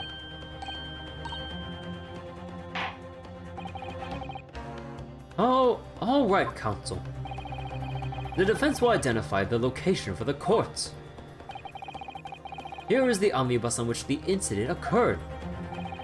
How on earth is this entrance by which you propose the victim enter the cabin? Take that! The answer is obvious. It can only have been through the skylight. I say, the skylight. Objection! Your ludicrous proposal almost has me lost for words. It was me. Hey, detail. However. Objection! Oh! I forgot about my music mod again. God damn it. Okay, you know what? When we get to another break segment, I'm gonna turn off the game and apply it. God damn, I completely forgot about that. Objection! Also, wait, I don't think I read that line. Whoops. Let's see. The skylight may well be large enough for someone to pass through. So you claim. But do you have a shred of evidence to support your addle-brained theory? Nah. Both Mr. McGilden and Mr. Strahd said the same in their testimonies. They each claim to have heard a loud thud, such as the noise made by someone falling to the floor. So... McGilded and... Okay, so the thud wasn't the collapsing, but him entering through the skylight. Alright, no duh. Okay. Yes, which has already been explained. As a sound of the victim falling from his seat having been assaulted with a dagger. Yes, it has, but... would a man slipping from the seat onto the floor really have made such a loud noise as the witnesses described? A noise loud enough to cause Mr. Strahd to let out an involuntary cry, in fact. Good gracious! Perhaps, in fact, that was the moment the victim made his entrance into the cabin. No, let me rephrase that. The victim didn't enter the cabin as such. He fell into it! Objection!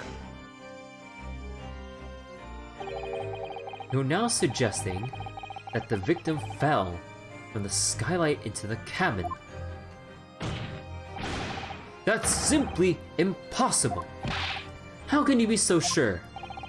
Because if the victim had fallen inside through the skylight, as you say, the passengers on the roof deck would have seen it happen.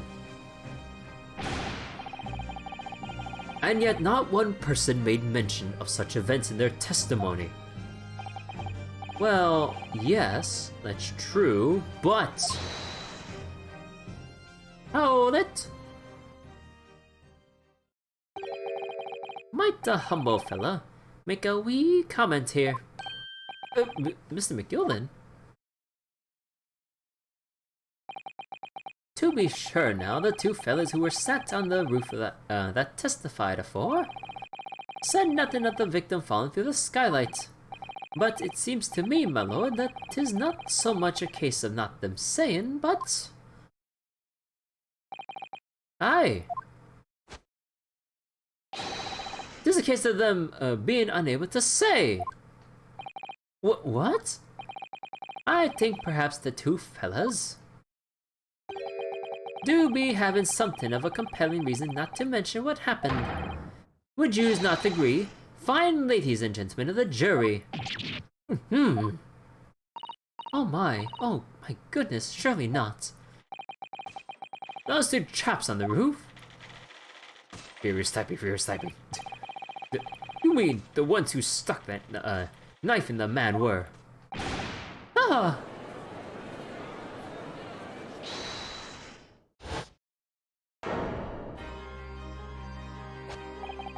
Just what exactly are you insinuating here, you blither?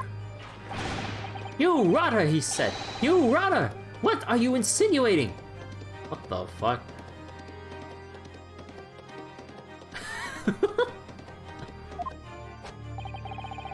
This is a flaming outrage. I've a good mind to give you a blinker in a minute.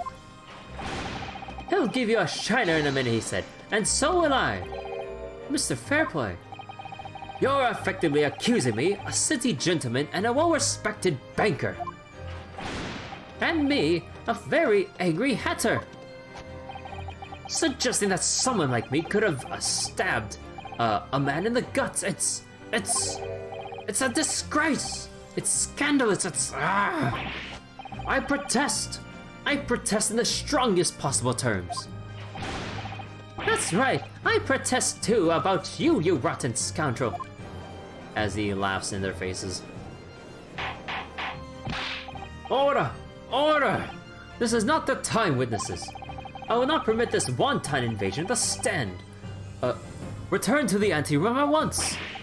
But this is beyond reason, my lord. Oh, it's outrageous. It's very hurtful, you know. My lord, if I may comment. Go ahead, Lord Van Zieks. It was the defense that incited this outburst from the witnesses. My learned friend has seen fit to abandon all protocol and accuse the witnesses without proof. Accuse? I never intended to. It seems, young Japanese, that your command of the English tongue is wanting. You propose to this court that the victim fell through the skylight from the roof deck of the omnibus. That hypothesis cannot possibly stand without the rooftop passengers being aware of the events. You have branded these gentlemen liars. You have intimidated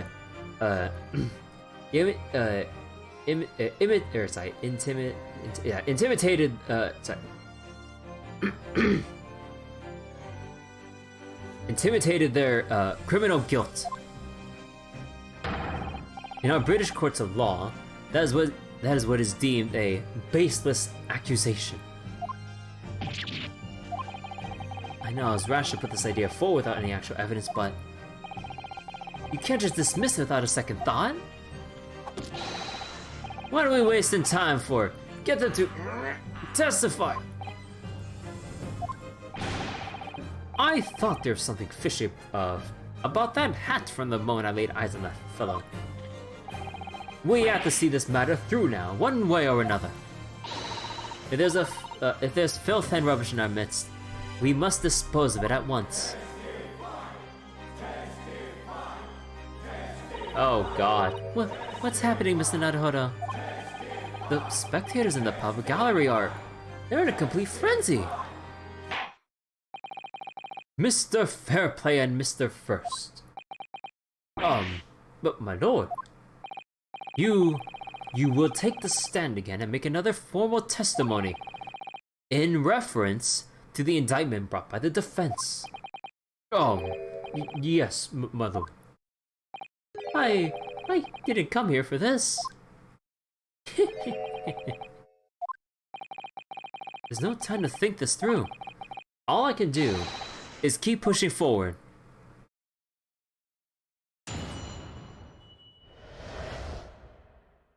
Refuting the accusation. Sorry,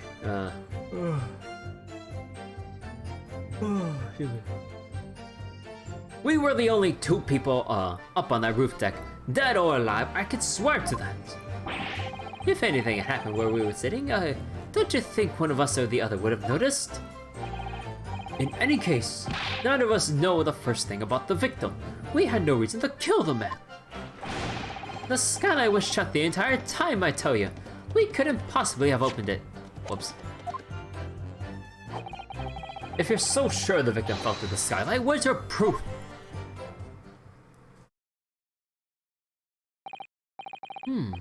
I must say that, listening to this testimony, it is somewhat hard to imagine. How either witness could have performed any malevolent act on this open rooftop deck without the other noticing forthwith? That's right, you see. We're innocent, I tell you. Although logically, of course, the argument falls down if the two of you were in collusion with one another. What? According to investigations by Scotland Yard. Oh, hold on. Yeah. The two witnesses share no common dealings. Huh! Well, I don't trust coppers any more than I trust the stinking rich. Something doesn't feel right here. The trial's going in our favor, really. So why do I feel so uneasy? Counsel for the defense, over to you. Your cross-examination, please. Oh, yes, my lord.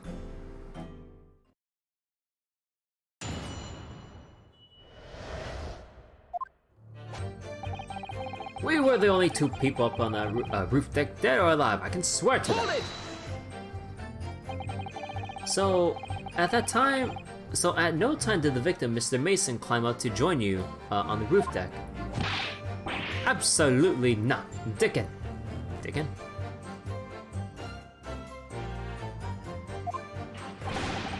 No question about it, he said. None at all. Oh, but yes, of course. I remember seeing them both.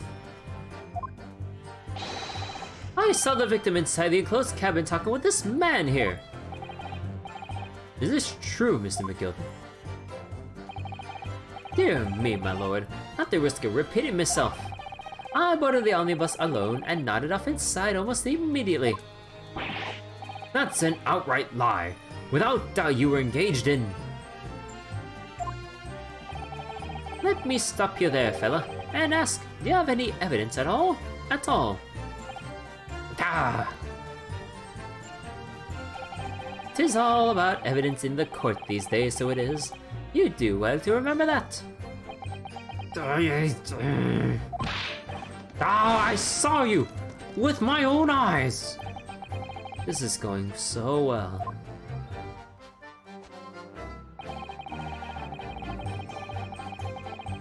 Hold it! Well, it was on the final run of the omnibus at past 10 o'clock in the evening, so it would certainly have been quite dark. Perhaps too dark to see clearly. Is this some kind of a lark? This is some kind of a joke, he said. Is that what this is? Or perhaps one or the other of you fell asleep briefly. Are you, fair, dinkum, sir? Dinkum? No. The jury actually says something other than rabble rabble now. Oh yeah. That's the first time I ever actually get them riled up and say to actually testify. There are other times in the earlier Ace Attorney games where they just either go rabble or actually yell. But this time we actually hear them say testify. I'm like, oh. Oh yes, serious, sir, is what he said. It's impossible, I tell you. Oh, I'd give you the keys to the vault if you could fall asleep in that bitter cold. And if you did manage it, your eyelids would freeze shut and you never open them again. That's extreme. It was extreme, I tell you. I went to put up with it because of this man who had locked the door. Any true gent would have unlocked and let me in when I knocked. I'm dreadfully sorry about that young fella. But you see, I was away with the fairies and didn't hear you at all. That's a lie. I saw you through the gates. You were talking to someone. No, it was a cold night, so it was. People do be seeing things that aren't real in the cold. That's hardly surprising. Seeing things! I believe we have reached an impasse here on this particular point. Oh, you! Don't take it personally now, lad. If I'm a suspect in this case, then 'tis only fair that you, and the other fiend are too. Fiend? Open and free competition is what a capitalist society is all about. This isn't a competition I should like to be involved in, really.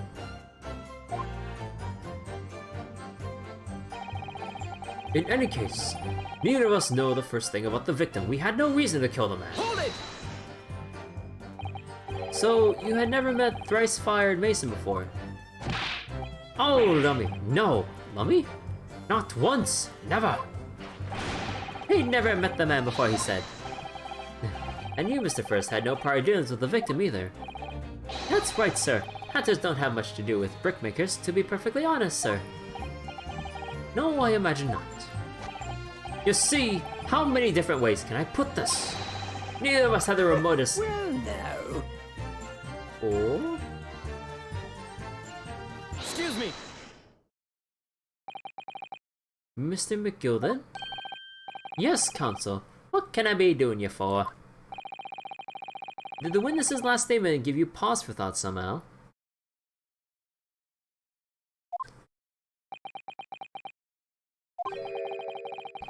Not the remote disconnection. Is that right now, I wonder? What are you insinuating now? Ah, Mr. Fairplay, it has been too long, it has. So it has. Eh? If I'm not very much mistaken, I believe 'tis fast approaching, is it not your repayment date? I beg your pardon! You borrowed 20 guineas from me, sir. At an unconscionable rate of interest! You tricked me! It's extortion! Well now, is that a touch of begrudgery, is it? The sort of begrudgery that might motivate the fella to pass his crimes off on another. Ah! And young Mr. First. Me, sir? What do you want with me, sir? You do be making hats for a living, do you not? That there top hat sliding on your head. Is that, one of your own creations, is it? Oh, well, I'm still an apprentice, you understand. I'm learning to find the perfect fit for whatever fine gent walks through the door. The perfect fit, is it? Oh, it is a very distinctive design, so it is. Many customers like it, I tell you. They like a distinctive touch. Customers? Such as thrice-fired Mason. Ah! It was a photographic printer the victim submitted as evidence of form, my lord. Oh, this you mean. I can't help thinking that the poor fellow's hat looks distinctly familiar. Wouldn't you say? Oh! That's one of my hats! Aye, that is. So it seemed the brickmaker was a customer of yours. The sort of customer I'd wager you could have had a wee quarrel with over the distinctiveness of the goods. Oh no, sir, absolutely not, sir. Well, there's really nothing more to add. It wouldn't be right to say that the two fellas here haven't the remotest connection to the victim, you see. I rest my case. You little weasel! Ah! He's better at this than I am. Oh gosh, Mr. McGilda has certainly been thorough in his research, hasn't he? Please, don't let me, little interruption, hold up the proceedings.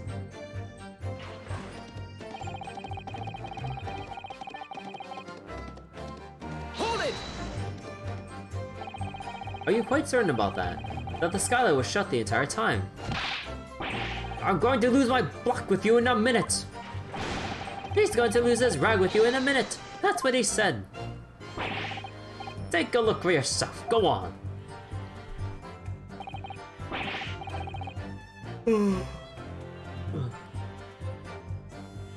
It's fast shut now, just like it was on the nights.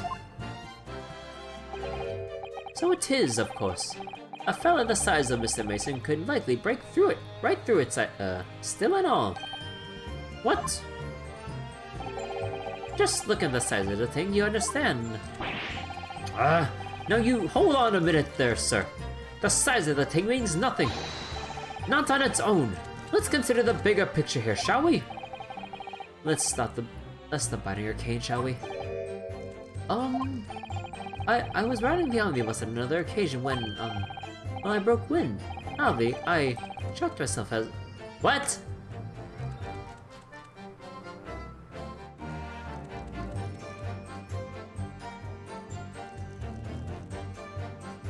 Bruh. He ripped the loud one? Did we really need to know that? Oh, thank God they're on the rooftop and not indoors. Oh dear God. Everyone would have suffocated in that room.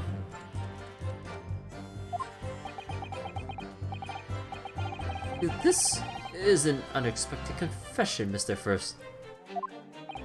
Oh, I just mean to say, well, my point is I tried to open the skylight, you see.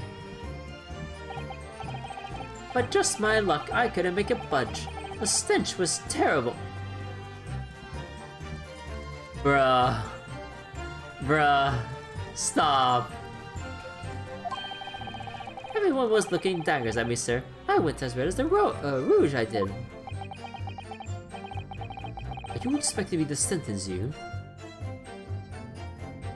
No, he was inside. Okay.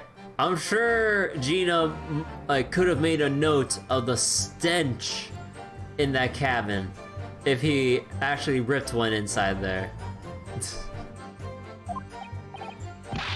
Oh no, sir. The point is, the skylight can't be opened. I tried and tried when I was inside that... Wait. Inside? Excuse me. Some a different occasion? Wait, did I misread something?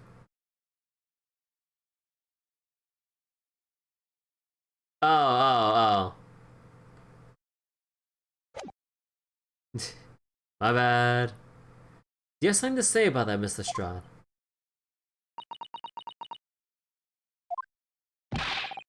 Mr. Strahd!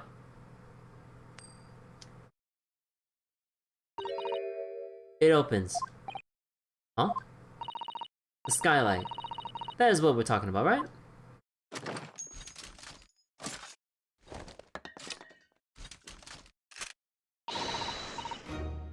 All them skylights open dead easy. More easy than you can load that weapon.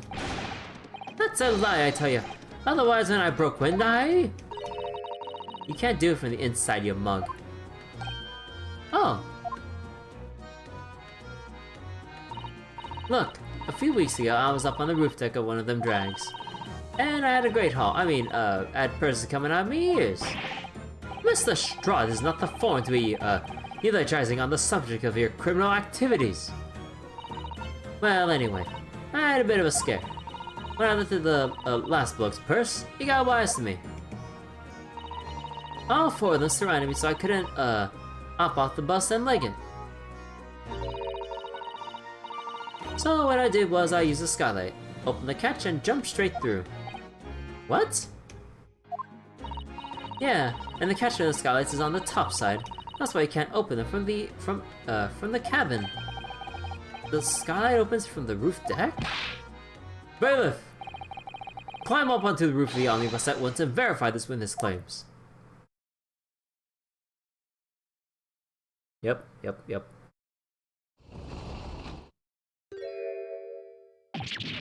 Ah! Oh, my hat! See?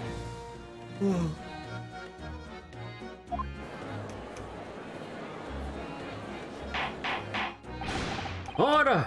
Order! Order! So it appears that the street ghost statement is quite true. I don't believe it. The skylight opens... and from the roof deck. Bruh, we checked that earlier. Okay, oh, I need another bite of my snack.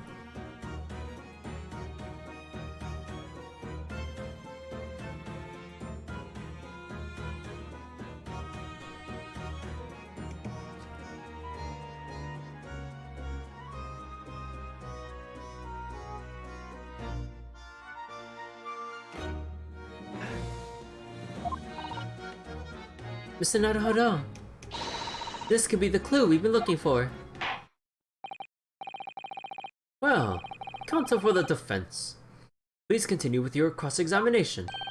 Yes, my lord. So, the skylight opens. I was not sure to investigate for myself.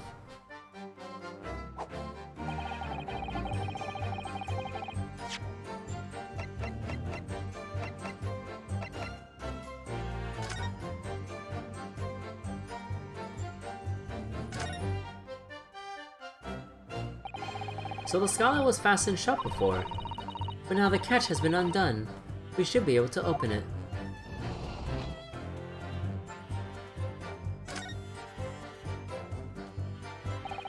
You can certainly see inside the carriage through this opening, that's for sure. Yes, and there's a lamp in the enclosed cabin, so I'm sure the witness would have been able to see quite clearly. That's not good for us.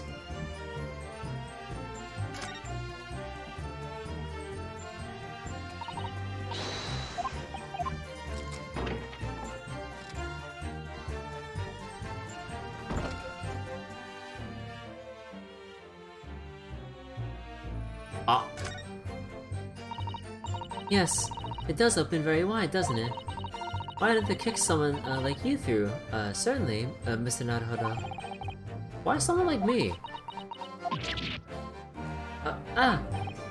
What is it? Look, just here, look at this. That's without question. It's blood. Why would there be a blood stain there? Surely, it can't be unrelated to the case, can it? Ah. Well, time for the death sentence. All right. Objection! Another light-colored blood? Yep, another light-colored blood of something that seems oddly omitted from the initial investigations from the Scotland Yard. On the night in question, the victim was fatally stabbed in the stomach. And immediately afterwards, the victim's body was pushed through the skylight into the cabin below. Those are the facts, and the irrefutable proof remains clearly visible in the omnibus that stands before us today in this very courtroom. What? That's utter humbug! Ah, you can't possibly have any evidence! No, you can't. I mean, we didn't do it, I tell you! It's impossible! Irrefutable proof, here, in this very courtroom. Counsel! Yes, my lord. I believe everyone would appreciate a little clarification here, Where exactly, within the omnibus, is this evidence to which you allude? You will point out what it is that proves the victim fell from the roof deck through the skylights. Got it! got it! By Jupiter! Is that blood? Ah! This bloodstain proves two things. Firstly, when the incident occurred, the skylight of the omnibus was open. What? And secondly, the victim was already bleeding when he fell through the opening. Oh my. So it follows that Mr. McGilded, who was inside the enclosed cabin himself at the time, can't possibly be guilty of this crime. No! Order! Hold it! Hold it. But the blood could have sprayed up there when the fellow was stabbed inside the cabin! And only found its way to that one particular spot in the skylight. Sure, and that would be very convenient. Ah! And let's keep it in mind that the skylight catch can only be unfastened from the roof deck. I myself wouldn't have been able to open it now, would I? But there's no way to know for certain, is there? If the gem really fell through the skylight, I mean. Why don't you have a good look at the floor of the cabin between the two seats, Mr. First? It's all too plain, if you see. There's the aftermath that shows the poor fella dropped from a far height right there, so it is. What? No! But it can't be. It's all lies! Hold it! My fellow jury members, I think we can all agree that this is clear proof of the defendant's innocence, can't we? I believe we can, yes sir. It's clear to me now whether filthy rubbish can be found in this courtroom. So, they thought they could pull the wool over my eyes, did they? Fierce typing. I won't tolerate any of the guild's carriages being sullied with blood. I won't tolerate it. Oh, I always knew it, that nice gentleman who gave us that, delightful park couldn't have done such a thing. On three then, everyone. 1, 2, 3. Objection!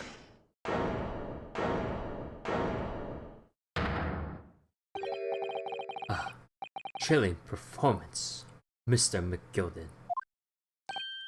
Oh, and what would you be referring to there now, Lord Van Zeeks?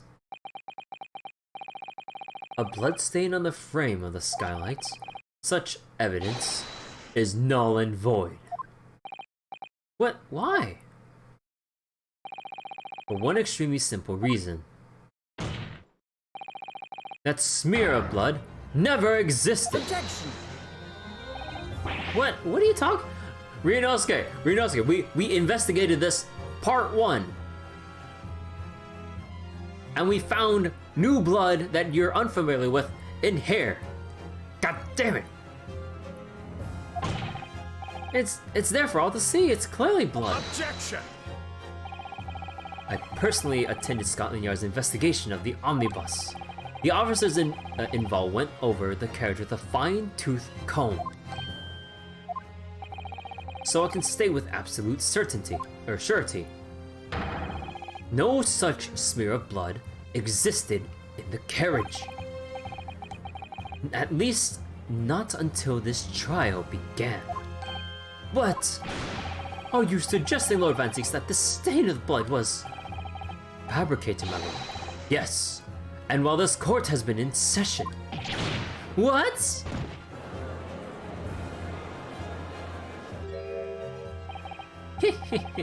What a palaver.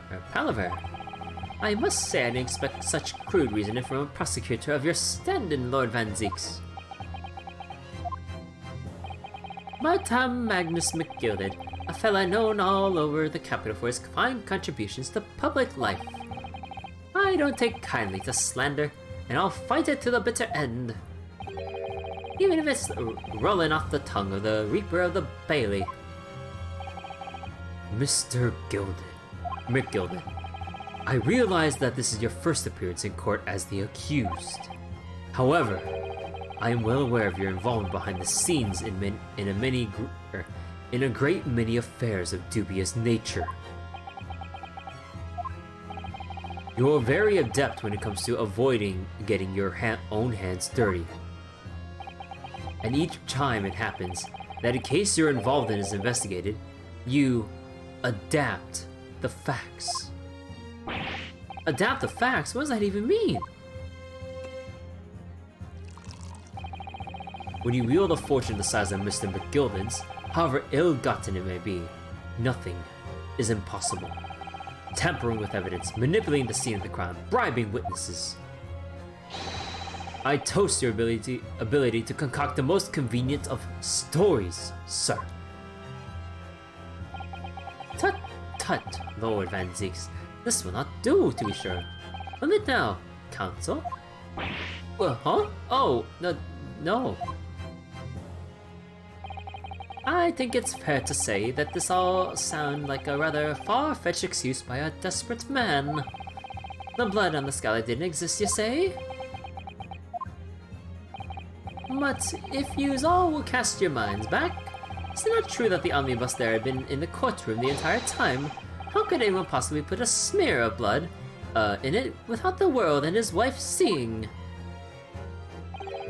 Isn't that right now, counsel? Smoke grenade. Duh. It's true. The omnibus has been in full view the entire time. Oh my god. It bothers me that's like, that they're gonna take so long to realize, oh yeah, smoke grenade. Everyone had to evacuate. My learned friend. Here's to hearing your opinion on this matter, in your own words. As you wish. Could someone have tampered with the omnibus during this trial? If you're asking me, I think. Yeah?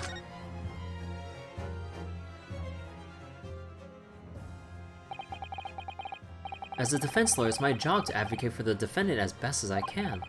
But still, I feel as though there's something even more important at stake here. There is no evidence to suggest that the defendant did as my learned friend suggests.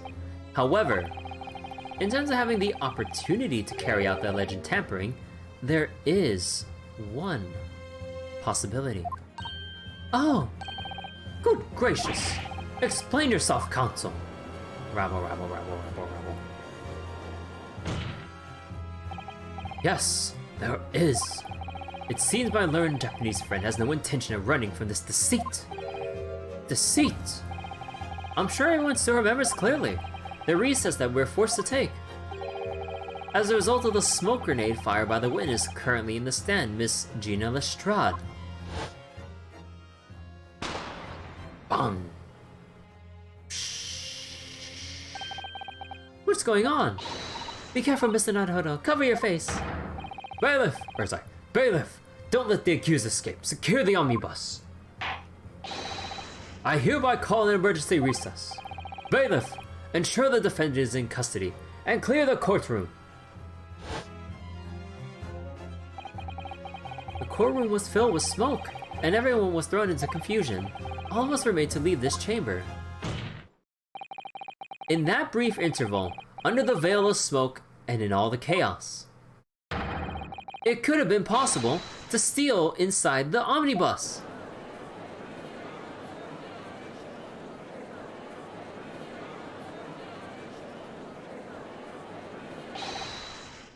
Are you wise? What are you trying to pull, you rotten, feckless gouger? Feckless? Gouger. You're supposed to be defending me. 'Tis a wicked plot. 'Tis a plot to undermine me, so it is. Objection! Whatever you think this is, it changes nothing. The facts are the same. After this courtroom was evacuated earlier as a result of the smoke grenade, a number of inconsistencies materialized in relation to the omnibus. Inconsistencies such as, to start with, the storage compartment underneath the rear passenger seat. When the police investigated the omnibus, this compartment was full of the driver's items. Secondly, we have the smear of blood on the edge of the skylight. As I have said, I was not present at the start of the trial this morning. Unfortunately, Lord Van Zieks, no one is able to corroborate your claims. It's true. Ryunosuke! You can agree with him! When the omnibus was first wheeled out, both the storage compartment and the skylight were shut. Accordingly, I'm afraid to say, we cannot establish with any certainty if this evidence is the result of tampering or not. Indeed, my lord, no doubt there is not a single person who saw fit to verify such things. What do you think? Sorry? About the omnibus. Is there anything else unusual about the omnibus? I have an inkling. My lord. Yes, Consul. There is one further inconsistency. A mark that surely could not have been present at the start of the trial. What? What in the devil's name are you going to say now? If you dare betray me, you little maggot, you better... Silence, the Gilded. The court awaits the defense's clarification. This trial keeps swinging one way and then the other. I have no idea what's the truth and what's the side. You just saw the truth! I looked at the truth myself! What am I supposed to believe here? I shall have to ask you to elaborate, Counsel. Where exactly is this alleged mark that you claim appeared at some point during the trial? Got it! If we consider that the victim fell through the skylight onto the floor of the cabin, you would certainly expect to find signs of blood where he landed. But as far as I recall, this blood stain on the cabin floor was not there when the omnibus was first brought into the courtroom.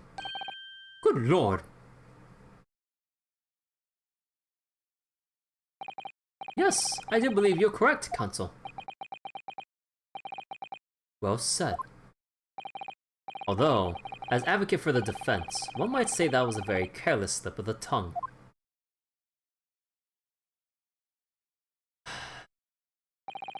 I believe that bloodstain on the floor is a decisive piece of evidence. But if the question is whether that evidence is genuine, or whether it was unlawfully fabricated by someone, I feel compelled to admit that there's at least a possibility that the evidence is fake.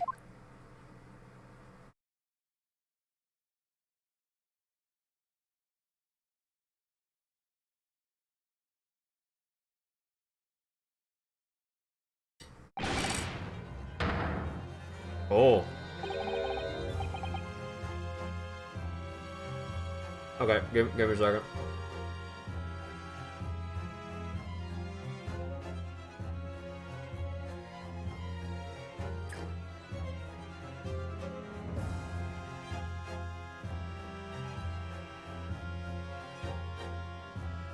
Trail over. This trial is over! Mr. McGilded? I've done everything I possibly can to cooperate with the court, but 'tis all over now. But you're the defendant. 'Tis over, I tell you.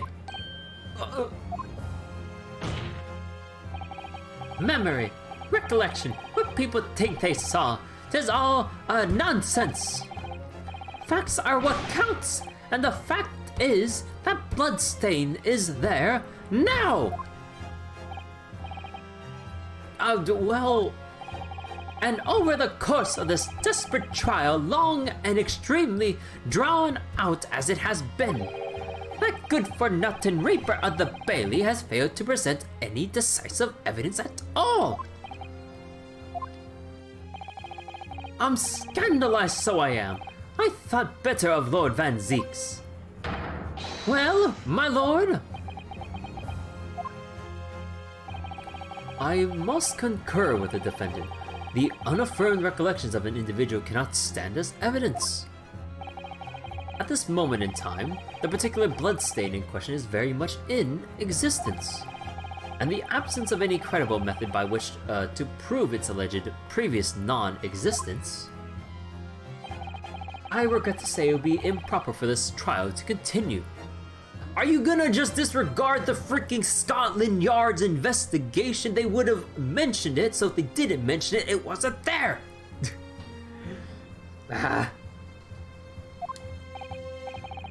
Your lordship can't be serious. Lord Van Zieks, what is your position? The prosecution, my lord, has no further witnesses or evidence to present. Very well. In that case, as I believe we have explored every possible avenue in this matter, I shall proceed to my adjudication. As a formality, I am of course obliged to confirm with the defense first. What formality? As things stand at the moment, it would seem that Mr. McGill would be found not guilty. Yes, which would mean we've won. Is that really the right outcome here? Is it really alright for the trial to come to an end now with all these unexplained inconsistencies? Counsel for the defense, your closing statement, please. Yes, my lord. The defense believes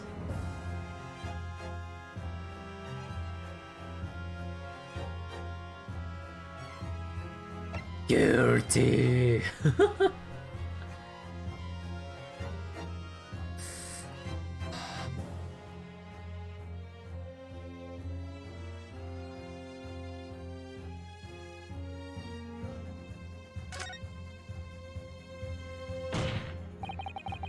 I am here in this courtroom today to advocate for the defense of my client, Mr. McGilded.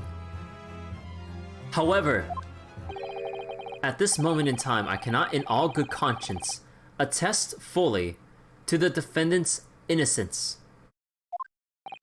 What are you saying, man? Without any question, there is no conclusive evidence to prove that the defendant is guilty. However, there is also no conclusive evidence to prove that he is innocent. Good gracious me! Rabble, rabble, rabble, rabble. Order! Order! This unprecedented behavior, counsel. A defense lawyer calling the accused innocence into question. Are you of sound mind?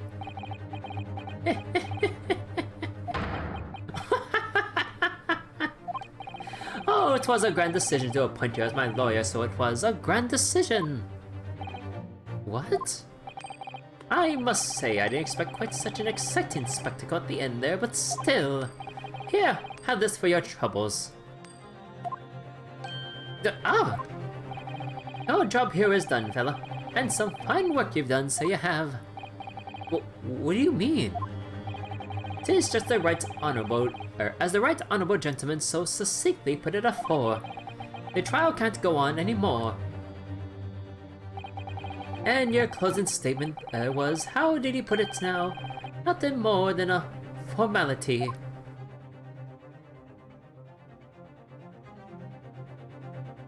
That may laugh.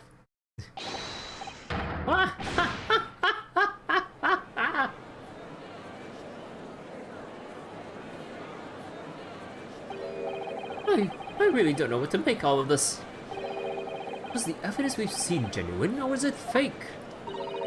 His lordship would be fuming. Any unsightly rubbish should be disposed of properly, as I said. The stinking rich are always guilty of something. You mark my words.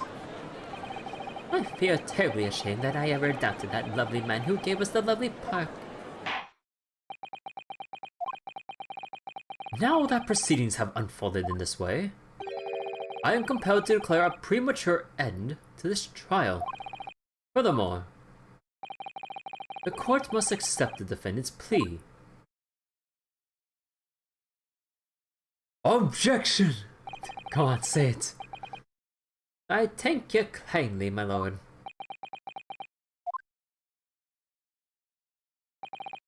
I hereby pronounce the verdict of this court. Objection! But we still haven't determined if the bloodstain in the omnibus is genuine or not. We don't know if these witnesses are telling the truth or a pack of lies. We have no idea about the truth. Lord Van Zieks. My lord. The case made by the prosecution was flawed, plain and simple. If indeed the omnibus presented as evidence was tampered with, the prosecution is at fault for allowing such a disgraceful perversion of justice to take place. My sincerest apologies, my lord. Objection! But, wait! When we were evacuated from the courtroom, Lord Van Zieks ordered the evidence to be secured! I'm afraid that the prosecution cannot shun responsibility in this matter. Probably one of the bailiffs or something got paid off or something, so I wouldn't put it past them. That's so unfair! The culpability of the defendant has not at the present time been established by this court. Consequently, the jury will not be required to prefer judgment. What? Well, Lord Van Zieks, it's been a pleasure, so it has.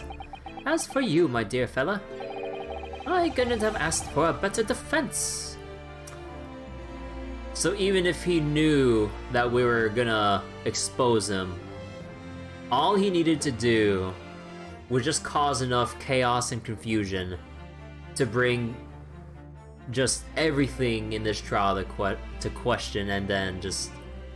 oh my god.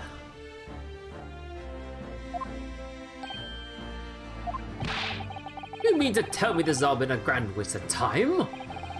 Is the law of the land, my good man? If you'd like to pursue this matter further, you can always go ahead and try to change the law. Magnus McGilden. Oh, good grief, you have more to say to me, have you? Just one thing. A warning. This is far from over. Well, something to be looking forward to then. Ha ha ha ha ha ha! I hereby pronounce the defendant, Mr. Magnus McGilden, not guilty. Boo!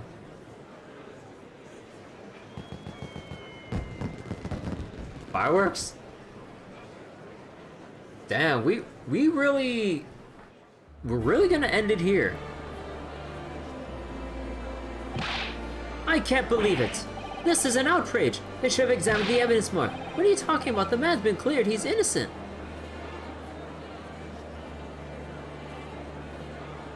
Bruh. With the courtroom in pandemonium for the second time that day, the judge delivered his verdict, and my first ever trial in Great Britain came to an abrupt end. With the defendant being found not guilty, ostensibly a victory for us. Damn.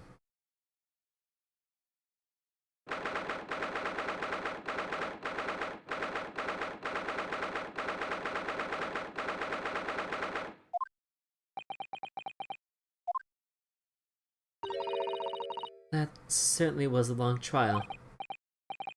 Yes it was. Your first ever trial on foreign soil and your first victory. It was a wonderful performance. My heartfelt congratulations. And to you, Mrs. Sato, thank you for your assistance. I suppose we should be happy.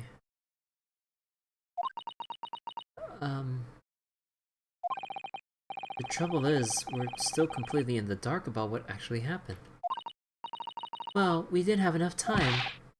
But isn't it wrong? I mean, who was actually responsible for Mr. Mason's death? We don't even know that! The sole aim of the defense is to obtain a verdict that exonerates the defendant. You carried out your duty to perfection. I bet you did. Mr. McGilden? Ah, and that girl was with him too.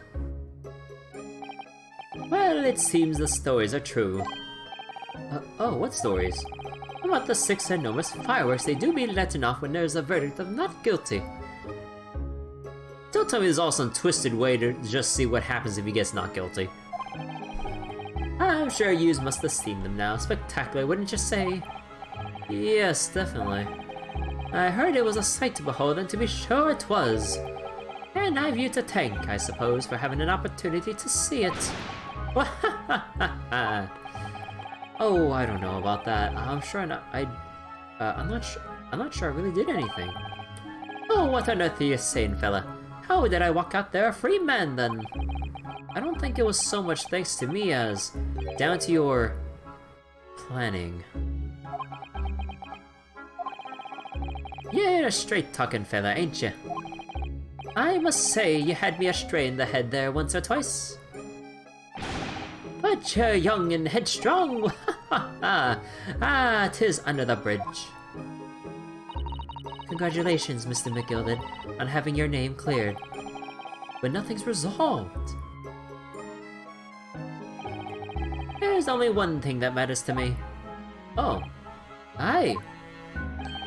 They've all seen that I didn't do that odious and obstinate deed. 'Tis grand, is it not? I suppose it is. Now the fine fellows of Scotland Yard can take matters in hand and sort out any wee details. They'll see it for what it is. They'll get to the truth. I have absolute faith in them, so I have, after all. I do be providing a good number of their wages with all the taxes I pay. Bruh, he bought out the fucking Scotland Yard! Bro, they're gonna do a reinvestigation and change the facts now that the evidence has been permanently tampered with. What the fuck?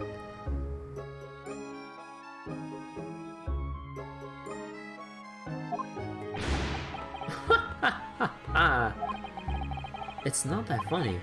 So then, as we agreed aforehand, 1,000 guineas for your troubles, fella. Oh, no, I couldn't possibly accept that much. Ah, but bewitched? You're a humble people, are you, from the east? Well then, if you insist. Have this still and all. You deserve a reward. Mr. Magnus McGilded. Everything is ready, sir. If you'd like to follow me into the courtroom. Into the courtroom? What's this, officer? This sooner than I was led to believe. I hope it's not inconvenient, sir. There were some changes to the schedule. Well, I must be making tracks now. It's time for the inspection. Sorry? What inspection? They're going to examine the omnibus again, so I'm told. I asked if I could be present for it myself. They're going to examine it again, now. Naturally, I'm under no obligation to take part in any more of this matter now. But as an upstanding member of London society, I do be, doing my best to help where I can. It's a gentleman's duty, so it is. So he's gonna be present, slipping people money, telling them to go, oh yeah, this was totally what happened. So then, fare thee well. 'Twas an absolute pleasure meeting yous. I hope you have a whale of a time while you're studying here in Great Britain. Oh, fuck this guy. I want, oh my god, I want to book him so badly, dude. And there he goes. Free man. Oh, I forgot she was here too. Doctor!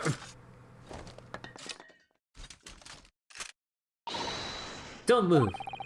Whereas I want to say, get a move on, she really does take forever to load that thing. Miss Lestrade, would you mind putting that thing down?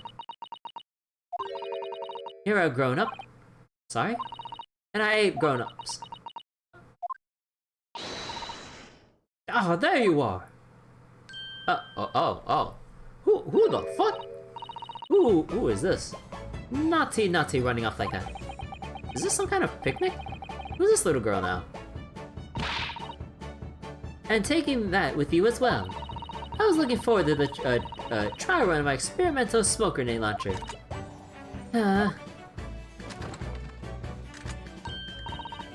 Oh my gosh, she has a smoke RPG.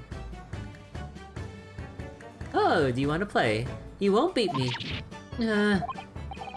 Excuse me, but who are you? Oh, good day to you. I'm, well, the inventor, I suppose, of that machine. The inventor? Well, normal smoking aids are so dull, don't you agree? White, white, and more white. But you have to be shrouded in, or if you have to be shrouded in smoke, it can at least be a pretty color, I thought to myself. Who dis? I don't know. Do we have to be shrouded in smoke, though? At all? I took my eyes off it for a moment, whilst I was changing into a different omnibus, and she pinched it. Luckily, I fitted it with a telegraphic beacon. She put GPS on? Was it not? I have no idea what this girl is talking about. Anyway, you're coming with me now, back to my laboratory. What? What for? To apologize, silly, to my technician. What? You mean, say sorry? You must say sorry when you've done something wrong. Surely an adult has told you that before. An adult? I don't listen to no adults. Come along then, follow me. Fine, have it your way. Oh, good, you see, I knew you wanted to do the right thing in the end. I'm fairly sure that's what she wants, is not to get shot by that massive gun of yours.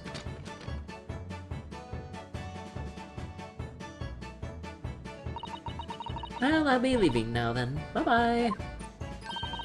I'm so sorry for all the fuss. She was a lively one. Well, do you think perhaps we ought to be on our way now, too? Yes, you're right, but where to? Oh, we haven't had time to find a place to stay. No sooner than we arrived in London than we had to rush here. All of our traveling cases are still with the bailiff. I was originally planning to spend today in search of lodgings. But at this late hour in the day, I'm afraid we may be out of luck. Don't worry though, I have a plan. If worst comes to worst, I heard of a lovely park where we could spend the night. Oh my god. Please tell me you're not thinking of McGilded Park. I know it may be a little chilly at this time of year, but our youthfulness will see us through. Ah, we're so dead. I'm not so sure about that. I think a midwinter London night will freeze a young person solid just as easily as an elderly one. Oh dear, that doesn't sound agreeable. Now I'm starting to regret turning Mr. McGilded down. And 1,000 guineas would have paid for a lovely warm room or mansion. Except they're like 100. And so, the trial to determine my worthiness for the study tour was over by the end of our first day in London. However, as we were soon to learn, there were more trying times ahead, just as the Reaper of the Bailey had warned. Should've taken the money, should've taken the money. The case was far from over.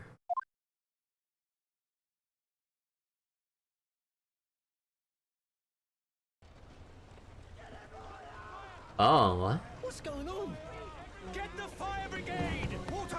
Bring water! Oh, what the fuck? What the? How did this happen? I don't know, sir. By the time I got here, it was already engulfed. No one was supposed to be allowed in here before we started investigating.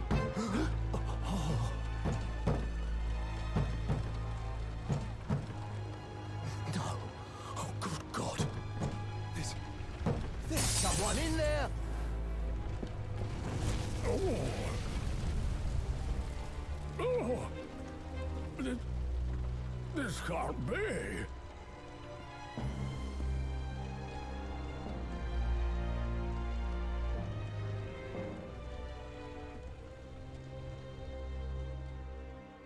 And now the evidence has been torched too. What the fuck? Holy shit. Who was inside? Who could have been inside?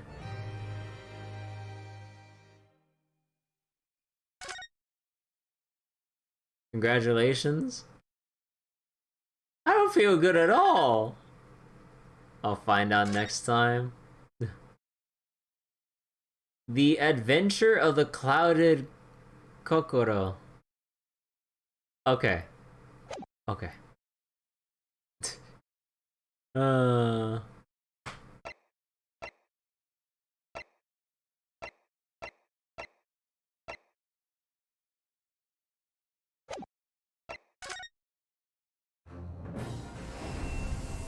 Bruh, oh my god.